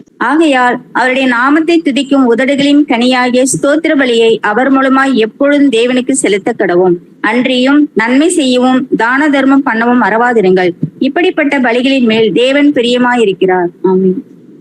அவருடைய நாமத்தை துதிக்கும் உதடுகளின் கனியாகிய ஸ்தோத்திர பலியை நம்ம செலுத்தணும்னு சொல்லி வேதம் சொல்லுது. இப்ப கர்த்தரை நம்மளுடைய உதடுகளால வந்துட்டு நம்ம துதிக்கிறோம். இயேசு கிறிஸ்துவின் நாமத்தை வந்துட்டு நம்முடைய நாவனால வந்துட்டு துதிக்கிறோம். இது வந்துட்டு கனி, இது ஸ்தோத்திர பலி என்று எழுதி இருக்கிறது இல்லைங்களா? அதே போல அன்றியும் நன்மை செய்யவும் தான தர்மம் பண்ணவும் மறவாதிருங்கள். இப்படிப்பட்ட பலிகளின் மேல் தேவன் பிரியமாயிருக்கிறார். இந்த பலியில வந்துட்டு ஒரு விதமான பலி வந்துட்டு தான தர்மம்ன்றதை மறக்காதீங்க. நீங்க ஏழைகளுக்கு உதவி செய்யறது, அந்நியரை உபசரிக்கிறது, குறிப்பா கிறிஸ்தவர்களை வந்துட்டு அவங்க வந்துட்டு ஏழையா இருக்கிற கிறிஸ்தவர்களை விசாரிக்கிறது, தான தர்மம் செய்யறது, இதுவும் பலி என்று எழுதி இருக்கிறது. ஒரு ஆசாரியன் எப்படியும் பலி செலுத்த கடமைப்பட்டவனா இருக்கிறான். இப்ப நீங்களும் நானும் வந்துட்டு ஆசாரியனா இருக்கிறதுனால நீங்க வந்துட்டு செலுத்த வேண்டிய பலி 1, நாவனால ஸ்தோத்திர பலியை நம்ம செலுத்தணும். 2வது நம்முடைய சரீரத்தை ஜீவ பலியா பரிசுத்தமான பலியா கொடுக்கணும். 3வது காரியம் வந்துட்டு நன்மை செய்யணும், தான தர்மம் பண்ணணும். இப்படிப்பட்ட பலிகளின் மேல் தேவன் பிரியமா இருக்கிறார் என்று எழுதி இருக்கிறது. இப்ப வெறும் பாட்டு பாடுறதுதான் வந்துட்டு ஆராதனை என்பது எவ்வளவு வந்துட்டு ஒரு புத்தியீனமான செயலா இருக்கிறது என்பதை நீங்களே நிதானித்து பாருங்கள். ஏன்னா புத்தி இல்லாத கன்னிகைகள் என்று இருக்கிறார்கள். இந்த புத்தி இல்லாத கன்னிகைகளை போலதான் வெறுமனே பாட்டு பாடுவேன் அப்படின்னு சொல்லி ஒரு 1.5 மணி நேரம் பாட்டு பாடியே வந்துட்டு நேரத்தை போக்குறது, இது கர்த்தருக்கு பிரியமான காரியம் கிடையாது. அதனாலதான் பழைய ஏற்பாட்டுல உங்கள் பாட்டுகளின் இறைச்சலை என்னை விட்டு அகற்றி போடு அப்படின்னு சொல்லி சொல்றார். உங்களுடைய பண்டிகைகளும் உங்களுடைய பாடல்களும் உங்களுக்கு துக்கிப்பாக மாறும், அது புலம்பலாக மாறும் என்று கர்த்தர் சொன்னபடி அது நடந்தது என்பதை நம்ம பார்க்கிறோம். சோ இந்த தான தர்மம் செய்யற காரியத்தை வந்துட்டு புதிய ஏற்பாடுல நிறைய எக்ஸாம்பிள்ஸ் நம்ம வந்துட்டு பார்த்திருக்கிறோம். ஏழைகளுக்கு உதவி செய்கிற காரியங்கள், தான தர்மம், பழைய ஏற்பாடு, புதிய ஏற்பாட்டுல நிறைய எக்ஸாம்பிள்ஸ் பார்த்திருக்கிறோம். இது பலியாக இருக்கிறது என்று வேதம் சொல்கிறது. இப்படிப்பட்ட பலிகளின் மேல் கர்த்தர் பிரியமா இருக்கிறார் என்று எழுதி இருக்கிறது. அப்ப நம்முடைய சரீரத்தை ஜீவ பலியா ஒப்பு கொடுக்கணும் அப்படின்ற ஒரு விஷயத்த இயேசு கிறிஸ்துவும் வந்துட்டு காண்பித்திருக்கிறாரு. இயேசு கிறிஸ்து சிலுவையில வந்துட்டு என்னத்தங்க ஒப்பு கொடுத்தாரு? தம்முடைய சரீரத்தையே அவர் பரிசுத்தமான தேவனுக்கு பிரியமான ஜீவ பலியாக அவர் ஒப்பு கொடுத்தார். இந்த ஆலயத்தை இடித்து விடுங்கள், இதை 3 நாளில் எழுப்புவேன்னு சொல்லி இயேசு கிறிஸ்து சொல்லும் பொழுது, பலியை நீங்க எங்க செலுத்துவீங்க? ஆலயத்துலதான் செலுத்தணும் இல்லைங்களா? பலியை நீங்க ஆலயத்துலதான் செலுத்தணும். ஆனா இயேசு கிறிஸ்து இந்த ஆலயத்தை இடிச்சு போட்டு இதை 3 நாளில் எழுப்புவேன்னு சொன்னப்ப அவரோ தம்முடைய சரீரமாகிய ஆலயத்தை குறித்து பேசினார் என்று வேதம் சொல்கிறது. அப்ப சரீரம் தான் ஆலயமாக இருக்கிறது. அப்படின்னா நீங்க பலி செலுத்தணும், அது ஆலயத்துல வந்துட்டு செலுத்தணும். அப்ப அந்த பலி வந்துட்டு என்னது? உங்களுடைய சரீரத்தை ஜீவ பலியா கொடுக்கணும். அந்த ஆலயம் வந்துட்டு உங்களுடைய சரீரம், உங்களுடைய இருதயம் தான் தேவனுடைய ஆலயமா இருக்கிறது. அப்படின்னா எல்லாவற்றையும் வந்துட்டு ஆவிக்குரிய ரீதியில கர்த்தர் மாத்திட்டார். உங்கள் சரீரமானது நீங்கள் தேவனாலே பெற்றும் உங்களில் தங்கியும் இருக்கிற பரிசுத்த ஆவியினுடைய ஆலயமா இருக்கிறது என்று 1 கொரிந்தியர் 6:19 எழுதியிருக்குது. அதனாலதான் பவுல் சொல்றான், மற்றவர்களுக்கு பிரசங்கம் பண்ணுகிற நான் தானே ஆகாதவனை போகாதபடிக்கு என் சரீரத்தை ஒடுக்கி கீழ்ப்படுத்துகிறேன்னு சொல்றான்.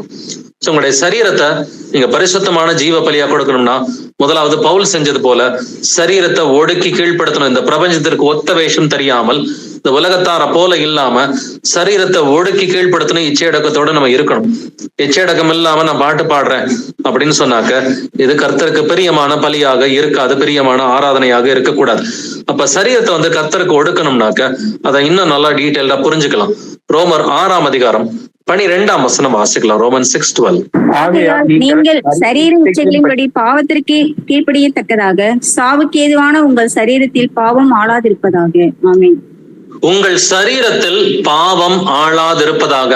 ஏன்னா உங்கள் சரீரங்களை நீங்க பரிசுத்தமான ஜீவ பலியா கொடுக்கணும். நீங்க உங்க சரீரத்தை பரிசுத்தமா வச்சிருக்கணும்னு சொன்னாக்க பாவம் சரீரத்துல இருக்கக்கூடாது. அப்ப கண் பார்வையில பாவம் இருக்கக்கூடாது, இருதய சிந்தனைகள்ல பாவம் இருக்கக்கூடாது, வாயின் வார்த்தைகள்ல பாவம் இருக்கக்கூடாது, மற்ற இந்த உடலின் கிரியைகள்ல பாவம் இருக்கக்கூடாது. உங்கள் சரீரத்துல பாவம் ஆளக்கூடாது என்று வேதம் தெளிவாக சொல்கிறது. அப்படி இருந்தா மட்டும்தான் உங்களுடைய சரீரத்தை ஜீவ பலியா பரிசுத்த பலியா கொடுக்க முடியும். ரோமர் 6ஆம் அதிகாரம் 19ஆம் வசனம் வாசிக்கலாம். உங்கள் மாமிச பலவீனத்தின் மனுஷன் பேசுகிற பிரகாரமாய் பேசுகிறேன். அக்கிரமத்தை நடப்பிக்கும்படி முன்னே நீங்கள் உங்கள் அவயங்களை அசுத்தத்திற்கும் அக்கிரமத்திற்கும் அடிமைகளாக ஒப்புக் கொடுத்தது போல இப்பொழுதும் பரிசுத்தமானதை நடப்பிக்கும்படி உங்கள் அவயங்களை நீதிக்கு அடிமையாக ஒப்புக் கொடுங்கள். ஆமென். நல்லா கவனிச்சுக்குங்க. பழைய வாழ்க்கையில நீங்களும் நானும் என்ன செஞ்சிருப்போம்? முன்னே நீங்கள் உங்கள் அவயவங்களை அசுத்தத்திற்கும் அக்கிரமத்திற்கும் அடிமைகளாக ஒப்பு கொடுத்தோம். உண்மைதான். நம்முடைய வாய் தாறுமானதா தாறுமாறா பேசும். நம்முடைய கண்ணுல பாவம் இருக்கும். நம்முடைய கண் பார்வையில நம்முடைய இருதய சிந்தனைகள்ல நம்முடைய உடல் உறுப்புகள்ல பாவம் நிச்சயமா இருக்கும். ஆனா இப்பொழுது பரிசுத்தமானதை நடப்பிக்கும்படி உங்கள் அவயவங்களை நீதிக்கு அடிமைகளாக ஒப்புக்கொடுங்கள். இப்ப உங்க இருதயம் கர்த்தர் சொன்னபடி தாங்க சிந்திக்கணும். தவறான சிந்தனை இருந்துச்சுன்னா அங்கேயே முடிஞ்சு போயிடுச்சு. உங்களுடைய இருதயத்துல பொய்யும் பொருட்டும் ஏமாத்து வேலைகளும் தவறான சிந்தனைகளும் இருந்துச்சுன்னு சொன்னாக்க அங்கவே கர்த்தருக்கு பிரியமில்லாத வாழ்க்கை தொடங்குதுங்க. முதலாவது இருதய சிந்தனைகளை நல்லா கவனிச்சுக்குங்க. நான் இருதயத்துல இருந்துதான் எல்லா பொல்லாங்கும் புறப்பட்டு வரும்னு சொல்லி இயேசு கிறிஸ்து சொல்லி இருக்கிறார். அதனால இருதய சிந்தனைகள் ரொம்ப கரெக்டா கர்த்தருடைய பார்வையில இருக்கணும். இருதயத்துல ஏதாவது கீழ்ப்படியாம என்ன வந்துச்சுனாக்க அவ எல்லாவற்றையும் இயேசு கிறிஸ்துவுக்கு சிறைப்படுத்துகிற பிள்ளைகளா இருக்கணும். அப்படின்னா இப்பொழுது நம்ம எப்படி இருக்கணும்? பரிசுத்தமானதை நடப்பிக்கும்படி உங்கள் அவயவங்களை நீதிக்கு அடிமைகளாக ஒப்புக் கொடுங்கள். அப்போ உங்களுடைய கண்ணா இருக்கட்டும், உங்களுடைய நாவுகளா இருக்கட்டும், உங்களுடைய உதடுகள், இருதயம், உடலின் அவயங்கள் எல்லாமே நீதிக்கு அடிமையாக இயேசு கிறிஸ்துவுக்கு அடிமையாக இருக்கணும். அப்படி இல்லைனாக்க உங்களுடைய சரீரத்தை பரிசுத்தமான ஜீவ வழியை உங்களால ஒப்புக் கொடுக்க முடியாது. நீங்க ஆராதனையே செய்யலைன்னு சொல்லி அர்த்தம்.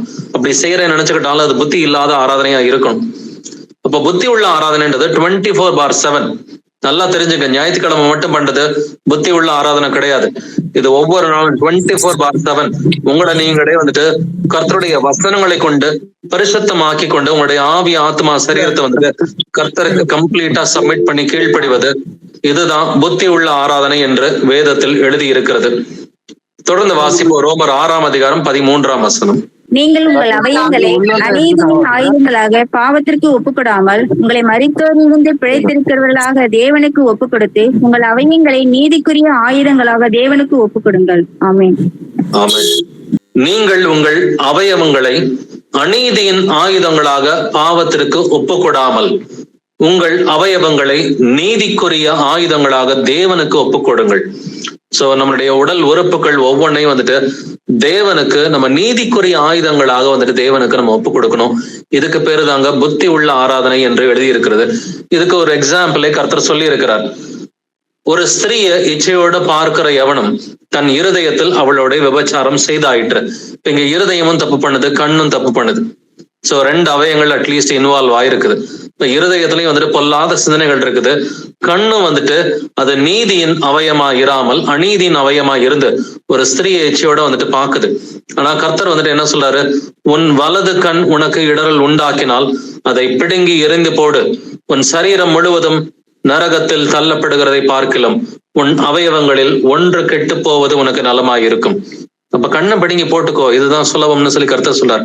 நரகத்துக்கு போறதை காட்டிலும் கண்ணை பிடுங்கி எரிஞ்சிருன்றார். அப்ப டிவி பாக்குறது உங்களுக்கு இடரலா இருக்குதா? டிவி பாக்குறது உங்களுக்கு இடரலா இருந்தா டிவியை உடைச்சிருங்க, இல்ல வெளியில தூக்கி போட்டுருங்க, இல்ல யார்கிட்டயாவது கொடுத்துருங்க. இல்ல செல்போன் உங்களுக்கு இடரலா இருக்குதா? பட்டன் போனுக்கு மாத்திக்குங்க. உங்களுடைய செல்போன்ல யூடியூப் பார்க்காம உங்களால இருக்க முடியலையா? உங்களால அந்த யூடியூபை மேற்கொள்ள முடியலையா? ரொம்ப சிம்பிள். போன் எடுத்து எங்கிட்டாவது பீரோல பூட்டி வச்சுட்டு ஒரு பட்டன் போனை மாத்திக்குங்க. இதுல தப்பே கிடையாது. இதுல அவமானப்படுறதுக்கு ஒண்ணுமே கிடையாது. நம்ம குடும்பத்தார் முன்னாடி, சகோதர சகோதரிகள் முன்னாடி இது சொல்ல போனா ஒரு நற்காரியமா இருக்கும். நீங்க இப்படி செய்கிறது சபையில நல்ல ஒரு சாட்சியா இருக்கும். அநேகர் உங்களை பார்க்கும் பொழுது என்னங்க பட்டன் போன் வாங்கிட்டீங்க அப்படின்னு சொல்லி கேட்டா நம்ம உண்மையவே சொல்லிடலாம். இல்லப்பா, நான் பாவத்தை மேற்கொள்ளணும், எனக்கு தேவையில்லாம இந்த யூடியூப் காரியங்களை வந்துட்டு நான் மேற்கொள்றதுக்கு இதுதான் எனக்கு பெட்டரா இருக்குது அப்படின்னு சொல்லி இது ஒரு நற்சாட்சியாகவே வந்துட்டு அமையும். அப்படின்னா உங்களுடைய அவயங்கள் எப்படி இருக்கணுமா? நீதியின் ஆயுதங்களாக வந்துட்டு இருக்கணும். பாவத்திற்கு அடிமைகளா அவயங்கள் இருக்கக்கூடாது. இருந்துச்சுன்னா நீங்க என்ன ஆராதனை பண்ணாலும் அது புத்தி இல்லாத ஆராதனையா இருக்குங்க. அப்ப 6 நாள் கீழ்ப்படியாம ஒரே ஒரு நாள் மட்டும் 10 பாட்டு 20 பாட்டு பாடுறது இது புத்தி இல்லாத ஆராதனையாக இருக்கும் என்பதுல எந்த ஒரு சந்தேகமும் இல்லை. நீங்க நல்லா 6 நாள் கீழ்ப்படிஞ்சிட்டு 7வது நாள் வந்து சபை கூடும் பொழுது ஒரே ஒரு பாட்டை நீங்க பாடினீங்கன்னா கூட அது புத்தி உள்ள ஆராதனையாக இருக்கும். ஆராதனை என்பது வெறும் ஞாயிற்றுக்கிழமை கூடுகையில மட்டும் ஆராதனை கிடையாது. உங்களுடைய ஒவ்வொரு நாள் வாழ்க்கையிலையும் வந்துட்டு 24/7 நீங்க 24 மணி நேரமும் கர்த்தருக்கு நீங்க உண்மையா கீழ்ப்படிவது, உங்களுடைய ஆவி ஆத்மா சரீரங்களை வந்துட்டு பரிசுத்தமான ஜீவ பலியா கர்த்தருக்கு ஒப்பு கொடுப்பது, இதுதான் புத்தி உள்ள ஆராதனையாக இருக்கிறது. சரீரத்தை பரிசுத்தமா பார்த்துக்கணும்னு கர்த்தர் சொல்றாரு இல்லைங்களா? 1 தெசலோனிக்கர் 5ஆம் அதிகாரம் 23ஆம் வசனம் வாசிக்கலாம். சமாதானத்தின் தேவன் தாமே உங்களை முற்றிலும் பரிசுத்தமாக்குவாராக. உங்கள் ஆவி ஆத்துமா சரீரம் முழுவதும் நம்முடைய கர்த்தராகிய இயேசு கிறிஸ்து வரும்பொழுது குற்றமற்றதாய் இருக்கும்படி காக்கப்படுவதாக. ஆமென். சமாதானத்தின் தேவன் தாமே உங்களை முற்றிலும் பரிசுத்தமாக்குவாராக. அப்ப பரிசுத்தமான ஜீவ பலியா நம்முடைய சரீரம் இருக்கணும் இல்லைங்களா? அப்படின்னா உங்கள் ஆவி ஆத்மா சரீரம் முழுவதுமே குற்றமற்றதா வந்துட்டு பரிசுத்தமா கர்த்தருடைய வருகையின் போது காக்கப்படணும். அப்ப உங்களுடைய ஆவி ஆத்மா பிளஸ் சரீரம், ஏன்னா உங்க சரீரத்துக்குள்ளதாங்க ஆவி இருக்குது. அப்ப ஆவி வந்துட்டு சரீரத்தை விட்டு பிரிஞ்சிருச்சுன்னு சொன்னாக்க ஆவி இல்லாத சரீரம் செத்ததா இருக்கிறது போல கிரியை இல்லாத விசுவாசம் அது செத்ததா இருக்கிறது என்று வேதம் சொல்கிறது. அப்ப ஆவி வந்துட்டு சரீரத்துக்குள்ளதான் வந்துட்டு இருக்குது. அப்படி இருக்கிறப்ப உடைய ஆவி ஆத்மா சரீரம் இது எல்லாமே வந்துட்டு குற்றமற்றதா இருக்கணும், பரிசுத்தம் உள்ளதா வந்துட்டு இருக்கணும். அப்படி இருந்தா உங்களுடைய ஆராதனை புத்தி உள்ள ஆராதனையா இருக்கணும். ஏன்னா பழைய மனுஷனுடைய என்ன வாழ்ந்துகிட்டு இருக்கிறோம், பழைய மனுஷனுக்குரிய குணாதிசயத்துல என்ன வாழ்றோம்னு சொன்னா நீங்க என்ன ஆராதனை பண்ணியும் பிரயோஜனம் இல்லை. மெய்யான நீதியிலும் பரிசுத்தத்திலும் தேவனுடைய சாயலாக சிருஷ்டிக்கப்பட்ட புதிய மனுஷனை தரித்துக் கொள்ளுங்கள் என்று வேதம் சொல்கிறது. இப்ப பழைய மனுஷனையும் அவனுடைய செய்கைகளையும் களைந்து போட்டு புதிய மனுஷனை நம்ம தரித்துக் கொள்ளணும். நம்முடைய ஆவி ஆத்மா சரீரத்தை வசனங்களை கொண்டு பரிசுத்தப்படுத்திக் கொள்ளணும். அப்ப பரிசுத்தத்துக்கு எதெல்லாம் இடைஞ்சலா இருக்குதோ தூக்கி போட்டுருங்க. எபேசியர் 5ஆம் அதிகாரம் 3ஆம் வசனம் வாசிக்கலாமே. மேலும் பரிசுத்தவான்களுக்கு ஏற்றபடி வேசித்தனமும் மற்றெந்த அசுத்தமும் பொருளாசையும் ஆகிய இவைகளின் பேர் முதலாய் உங்களுக்குள்ளே சொல்லப்படவும் கூடாது. ஆமென். பரிசுத்தவான்களுக்கு ஏற்றபடி வேசித்தனம் இருக்கக்கூடாது, மற்ற எந்தவித அசுத்தமும் இருக்கக்கூடாது, பொருளாசை இருக்கக்கூடாது. இதெல்லாம் இல்லாம இருந்தாதான் உங்களுடைய சரீரத்தில் நீங்க பரிசுத்தமா இருக்க முடியும். பொருளாசை இருந்தா கூட அது அசுத்தம், அது விக்கிரக ஆராதனை என்றுதான் கர்த்தர் எழுதி இருக்கிறார். நீங்கள் பரிசுத்தவான்களாக வேண்டும் என்பதே தேவனுடைய சித்தமா இருக்கிறது என்றெல்லாம் வசனம் எழுதி இருக்குது. சோ உங்களில் ஒவ்வொருத்தரும் வந்துட்டு பரிசுத்தத்திற்கே கர்த்தர் உங்களை வந்துட்டு அழைத்திருக்கிறார் என்றும் எழுதியிருக்கிறது. அப்ப நம்ம பரிசுத்தமா இருக்கணும்னா இப்பொழுது பரிசுத்தமானதை நடப்பிக்கும்படி உங்கள் அவயவங்களை நீதிக்கு அடிமைகளாக ஒப்புக்கொடுங்கள். அப்ப நீங்க பரிசுத்தமானதை நடப்பிக்கணும்னு சொன்னா உங்களுடைய அவயவங்களை நீதிக்கு அடிமைகளாக ஒப்பு கொடுக்கணும். ஆண்டவரே, இனிமேட்டு என்னுடைய கண் வந்துட்டு உமக்கு தான் ஆண்டவரே சொந்தமானது. இந்த கண்ணை வச்சு நான் தப்பானதை பார்க்க மாட்டேன். சினிமாவோ நாடகமோ ஸ்போர்ட்ஸோ இல்ல மற்ற கிரிக்கெட் சம்பந்தப்பட்ட விஷயங்களை என்னுடைய கண்ணின் மூலமா நான் பார்க்க மாட்டேன். நான் வந்துட்டு தவறான பார்வையோட நான் இருக்க மாட்டேன், தவறான சிந்தனைகளோட இருக்க மாட்டேன். என்னோட இருதயத்தை நான் உங்களுக்கு ஒப்பு கொடுக்குறேன் ஆண்டவரே. என்னோட இருதய சிந்தனைகள் நான் வசனத்தின்படிதான் இனிமேட்டு இருக்கும். இல்ல எனக்கு நான் அதை மாத்திக்கிறேன். என்னுடைய தவறுகளை நான் மாத்திக்கிறதுக்கு ரெடியா இருக்கிறேன். என்னுடைய தவறுகளை எனக்கு உணர்த்துங்க ஆண்டவரே. என்னுடைய நாவு வந்துட்டு சரியான காரியத்தை தான் பேசும். என்னுடைய அவயங்களை நீங்க ஒப்பு கொடுக்கணும். என்னுடைய ஒவ்வொரு அவயங்களின் மூலமா நான் கர்த்தரை மட்டும்தான் நான் மகிமைப்படுத்துவேன். என்னுடைய வசனங்களின் படிதான் நடப்பேன். நான் பரிசுத்தமா நடக்கணும்னு நான் முடிவு எடுத்துட்டேன் ஆண்டவரே, நீங்க எனக்கு துணையா இருங்க அப்படின்னு சொல்லி கேட்டீங்கன்னு சொன்னாக்க இது பயபக்தியோடு கூடிய ஆவிக்குரிய ஆராதனையாக இருக்கும். இது பயபக்தியோடு கூடிய தேவனுக்கு பிரியமான ஆராதனையா இருக்கும்னு சொல்லி கர்த்தர் தெளிவாவே நமக்கு எழுதியிருக்கிறார். எபிரேயர் 12ஆம் அதிகாரம் 28வது வசனம் வாசிக்கலாம். Hebrews 12:28. ஆதலால் அசைவில்லாத ராஜ்யத்தை பெறுகிறவர்களாகிய நாம் பயத்தோடும் பக்தியோடும் தேவனுக்கு பிரியமாய் ஆராதனை செய்யும்படி கிருபையை பற்றி கொள்ள கடவோம். ஆமென். நம்ம எப்படி ஆராதனை செய்யணும்? பயத்தோடும் பக்தியோடும் தேவனுக்கு பிரியமாய் ஆராதனை செய்யணும்னு சொல்லி எழுதியிருக்கு. அதான் பயம் பக்தி என்னது? பயபக்தி. இந்த பயபக்தியோடு கூடிய தேவனுக்கு பிரியமான ஆராதனை செய்யணும். இதைதான் ரோமர் 12:1 வாசிச்சு வந்துட்டு உங்கள் சரீரங்களை பரிசுத்தமும் தேவனுக்கு பிரியமுமான ஜீவ பலியா ஒப்பு கொடுக்கணும். இன்னொரு வசனத்திலே வாசிச்சோம், ஆவிக்கேற்ற பலிகளை செலுத்துகிற பிள்ளைகளா நம்ம வந்துட்டு இருக்கிறோம்னு சொல்லி நமக்கு பேதுருலையும் வாசிச்சோம். 1 பேதுரு 2ஆம் அதிகாரத்துல ஆவிக்கேற்ற பலிகளை செலுத்துகிற ஆசாரியர்களா இருக்கிறோம். அந்த ஆவிக்கேற்ற பலி வந்துட்டு நம்முடைய பரிசுத்தமான சரீரமாக இருக்கணும். அதை செலுத்துகிற ஆசாரியர்களாக நம்ம இருக்கிறோம். நம்முடைய இருதயம் தான் தேவனுடைய ஆலயமாக இருக்கிறது. ஏன்னா கூடிய சீக்கிரத்துல கர்த்தருடைய வருகை இருக்குது. பிரதர்ஸ் அண்ட் சிஸ்டர்ஸ், கூடிய சீக்கிரத்துல கர்த்தருடைய வருகை இருக்குது. பரிசுத்தம் இல்லாமல் ஒருவனும் கர்த்தரை தரிசிக்க முடியாது. அவருடைய வருகைக்கு முன்னாடி வந்துட்டு பலவிதமான அழிவுகளை குறித்து நம்ம வந்துட்டு ஏற்கனவே நம்ம வந்துட்டு டிஸ்கஸ் பண்ணியிருக்கிறோம். 3ஆம் உலகப் போர் வருகிறது. எல்லா நாடுகளிலும் வந்துட்டு அழிவுகள் இருக்க போகிறது. ஐரோப்பாவில பெரிய அழிவு இருக்கும், அமெரிக்காவில பெரிய அழிவு இருக்கும். இப்படின்ற காரியத்தெல்லாம் நம்ம நிறையவே டிஸ்கஸ் பண்ணியிருக்கிறோம். அதே போல வந்துட்டு middle eastern countries, Saudi Arabia போன்ற நாடுகள்ல வந்துட்டு இஸ்லாமிய நாடுகள்ல பலவிதமான அழிவுகள் இருக்கும் அப்படின்றதெல்லாம் நம்ம வாசிச்சிருக்கிறோம். 2 பேதுரு 3ஆம் அதிகாரத்தை தெளிவா வாசிச்சுக்க. நெருப்புனாலதான் இந்த அழிவு இருக்குன்னு சொல்லி பல இடங்கள்ல எழுதியிருக்குது. குறிப்பா புதிய ஏற்பாட்டுல 2 பேதுரு 3ஆம் அதிகாரத்துல எழுதியிருக்குது. இப்படி இவைகள் எல்லாம் அழிந்து போகிறபடியால் நீங்கள் எப்படிப்பட்ட பரிசுத்த நடக்கையும் தேவ பக்தியும் உள்ளவர்களாக இருக்க வேண்டும். அப்ப எல்லாமே அழிய போகுது. அப்ப எந்த அளவுக்கு பரிசுத்தமா நீங்களும் நானும் இருக்கணும்? ஏன்னா பரிசுத்தம் இல்லாமல் ஒருவனும் கர்த்தரை தரிசிக்க முடியாது. எப்படி பரிசுத்தமா இருக்கணும்? ஏன்னா உங்களுடைய சரீரங்களை நீங்க பரிசுத்தமான பலியா ஒப்பு கொடுக்கணும்.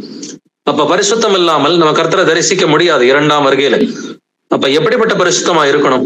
உங்களை அழைத்தவர் பரிசுத்தரா இருக்கிறது போல நீங்களும் உங்கள் நடக்கைகள் எல்லாவற்றிலையும் பரிசுத்தரா இருங்கள். அப்ப உங்களுடைய ஒவ்வொரு நடக்கையிலும் நீங்க பரிசுத்தமா இருக்கணும். கண் பார்வை பரிசுத்தமா இருக்கணும். உங்களுடைய இருதய சிந்தனை பரிசுத்தமா இருக்கணும். உங்களுடைய நாவின் வார்த்தைகள் பரிசுத்தமா இருக்கணும். உங்களுடைய ஒவ்வொரு அவயத்தின் செயலும் பரிசுத்தமா இருக்கணும். அதனாலதான் உங்களுடைய அவயவங்களை நீதியின் ஆயுதங்களாக ஒப்புக் கொடுங்கள் என்று ரோமர் 6ஆம் அதிகாரத்துல படிச்சோம். அப்போ ஒவ்வொரு அவயமும் பரிசுத்தமா இருந்தா உங்களுடைய சரீரம் முழுவதும் பரிசுத்தமா இருக்கும். சரீரம் முழுவதும் பரிசுத்தமா இருந்தா நீங்க முற்றிலுமா உங்களையே தாழ்த்தி கர்த்தருக்கு கீழ்ப்படுகிறீங்கன்னு சொல்லி அர்த்தம். இதுதான் நீங்கள் செய்யத்தக்க புத்தி உள்ள ஆராதனை என்று எழுதி இருக்கிறது. பரிசுத்தமா இருக்கணும்னாக்க நமக்கு தெய்வ பயம் வேணும், தேவ அன்பு வந்துட்டு வேணும். பரிசுத்தமாகுதலை தேவ பயத்தோட பூரணப்படுத்த கடவோம் என்று எழுதி இருக்கிறது. இப்ப தேவ பயம் இருந்துச்சுன்னு சொன்னாக்க பரிசுத்தமா இருக்க முடியும், பூரண பரிசுத்தமா இருக்க முடியும். இது வசனத்தினால மட்டும்தான் வந்துட்டு முடியும். யோவான் 17:17 நமக்கு நல்லா தெரிஞ்ச வசனம் தான். உடைய சத்தியத்தினாலே அவர்களை பரிசுத்தமாக்கும், உடைய வசனமே சத்தியம். கர்த்தருடைய வசனத்தின் மூலமா தான் நம்மை நாமே பரிசுத்தப்படுத்திக் கொள்ள முடியும். வசனங்களை வாசிக்கிறீங்க, பொய் சொல்லக்கூடாது, கெட்ட வார்த்தை சொல்லக்கூடாது, ஒரு ஸ்திரீயை இச்சையோட பார்க்க கூடாது, பொருளாசையோட இருக்கக்கூடாது, ஒருத்தர் மேல கோபத்துல எரிச்சலோட வந்துட்டு கசப்போட இருக்கக்கூடாது. இப்படி பலவிதமான பாவங்களை பத்தி புதிய ஏற்பாடு நமக்கு சொல்லிக் கொடுக்குது. பழைய ஏற்பாட்டை நம்ம வாசிக்கிறோம். அப்படி இருக்கிறப்ப அந்த பாவங்களை நம்ம விட்டு ஓய்ந்துட்டு இந்த உலகத்தார போல இல்லாம, இந்த பிரபஞ்சத்திற்கு ஒத்த வேஷம் தெரியாமல் தேவனுடைய நன்மையும் பிரியமும் பரிபூரணமான சித்தத்தை அறிந்த பிள்ளைகளா உங்கள் மனம் புதியதாகிறதுனாலே நீங்க புது சிருஷ்டியா மாறும் பொழுது நீங்க புத்தி உள்ள ஆராதனை செய்றீங்க. பழைய மனுஷன் வந்துட்டு அசுத்தமான மனுஷன், புது சிருஷ்டியா இருக்கிற மனுஷன் வந்துட்டு இவன் பரிசுத்தமான மனுஷன். அப்ப பரிசுத்தம் உள்ள பிள்ளைகளா இருக்கணும். பரிசுத்தம் உள்ள பிள்ளைகளா இருந்து நம்முடைய ஆவி ஆத்மா சரீரத்தை கர்த்தருக்கு 24/7 தாழ்த்தி அவருடைய வசனங்களுக்கு நம்ம கீழ்ப்படியணும். இதுதான் புத்தி உள்ள ஆராதனையா இருக்கிறது. இனிமேட்டு கட்டிட சபைக்காரர்கள், புத்தி இல்லாத ஆராதனை செய்கிறவர்கள் வந்துட்டு, புத்தி இல்லாத சபையில இருக்கிறவர்கள் யாராவது ஒருத்தர் நீங்க என்னப்பா ஆராதனை செய்யறது இல்ல, நீங்க என்னப்பா எங்களை போல 10-20 பாட்டு பாடுறது இல்ல அப்படின்னு சொன்னாங்கன்னாக்க தெளிவாவே சொல்லிக் கொடுங்க. புத்தி உள்ள ஆராதனை என்பது சரீரத்தை பரிசுத்தமும் தேவனுக்கு பிரியமான ஜீவ பலியா ஒப்பு கொடுக்கிறது. இதுதான் புத்தி உள்ள ஆராதனை என்று எழுதி இருக்கிறது. நம்ம ஆவிக்கேற்ற ஆராதனை செய்கிற பிள்ளைகளா வந்துட்டு இருக்கணும். ஸ்தோத்திர பலி வந்துட்டு நம்முடைய நாவுல வந்துட்டு இருக்கணும். நம்முடைய அவயவங்கள்ல வந்துட்டு பரிசுத்தம், நீதி வந்துட்டு இருக்கணும். அதை செலுத்துகிற ஆசாரியர்களாக நம்ம வந்துட்டு இருக்கிறோம். நன்மை செய்கிறது, தான தர்மம் செய்கிறது, இது எல்லாம் பலி என்று எழுதி இருக்கிறது. சோ நாவில வந்துட்டு கர்த்தரை துதிக்கிற துதி வந்துட்டு இருக்கணும். அவயவங்கள்ல வந்துட்டு பரிசுத்தம் வந்துட்டு இருக்கணும். இருதயத்துல வந்துட்டு கர்த்தரை வந்துட்டு பரிசுத்தம் செய்கிற பிள்ளைகளாக இருந்து நம்ம பயத்தோடும் பக்தியோடும் தேவனுக்கு பிரியமாய் ஆராதனை செய்கிற பிள்ளைகளா இருக்கணும். ஆவியினாலே தேவனுக்கு ஆராதனை செய்யணும்னு சொல்லி பிலிப்பியர் 3:3 வந்துட்டு எழுதி இருக்குது. இப்படி கர்த்தரை ஆவிக்குரிய ரீதியில ஆராதனை செய்கிற பிள்ளைகளா, ஆவியோடும் உண்மையோடும் அவரை தொழுது கொள்கிற பிள்ளைகளா நம்ம ஒவ்வொருத்தரும் இருக்கணும்னு சொல்லி நம்ம அவர்களுக்கு எக்ஸ்பிளைன் பண்றதுக்கு கடமைப்பட்டவர்களா இருக்கிறோம். நாம புத்தி உள்ள கனிகளா இருக்கிறதுனால புத்தி இல்லாதவர்களுக்கு எக்ஸ்பிளைன் பண்றதுக்கு நமக்கு கடமை இருக்கிறது. சோ அதனால நம்ம இதை குறிச்சு வந்துட்டு இதுவரைக்கும் ஒரு சிலர்கிட்ட கேள்விகள் வந்திருக்குது. நம்ம தெளிவான பதில் சொல்றதுக்கு கடமைப்பட்டவர்களா இருப்போம். நாமளும் இதை விசுவாசிக்கிற பிள்ளைகளா, மற்றவர்களுக்கும் சாட்சியா வாழ்கிற பிள்ளைகளா, மற்றவர்களுக்கு இதை குறித்து போதிக்கிற பிள்ளைகளா, நம்முடைய சரீரங்களை பரிசுத்தமும் தேவனுக்கு பிரியமுமான ஜீவ பலியா நம்ம ஒவ்வொருத்தரும் ஒப்பு கொடுக்கும் பொழுது கர்த்தராகிய இயேசு கிறிஸ்துவின் 2ஆம் வருகையின் போது அவருக்கு முன்பாக புத்தி உள்ள ஆராதனை செய்கிற பிள்ளைகளா நம்ம ஒவ்வொருத்தரும் அவருக்கு முன்பாக நிற்பதற்கு தகுதி உள்ள பிள்ளைகளா மாற முடியும். Praise lord brothers and sisters. இந்த படிப்பினைக்கான கேள்விகள் இருந்தா ஸ்கிரீன்ல இருக்கிற மொபைல் நம்பருக்கு கால் பண்ணுங்க, இல்ல வாட்ஸ்அப்ல மெசேஜ் அனுப்புங்க. Praise the lord Jesus. May God bless you all.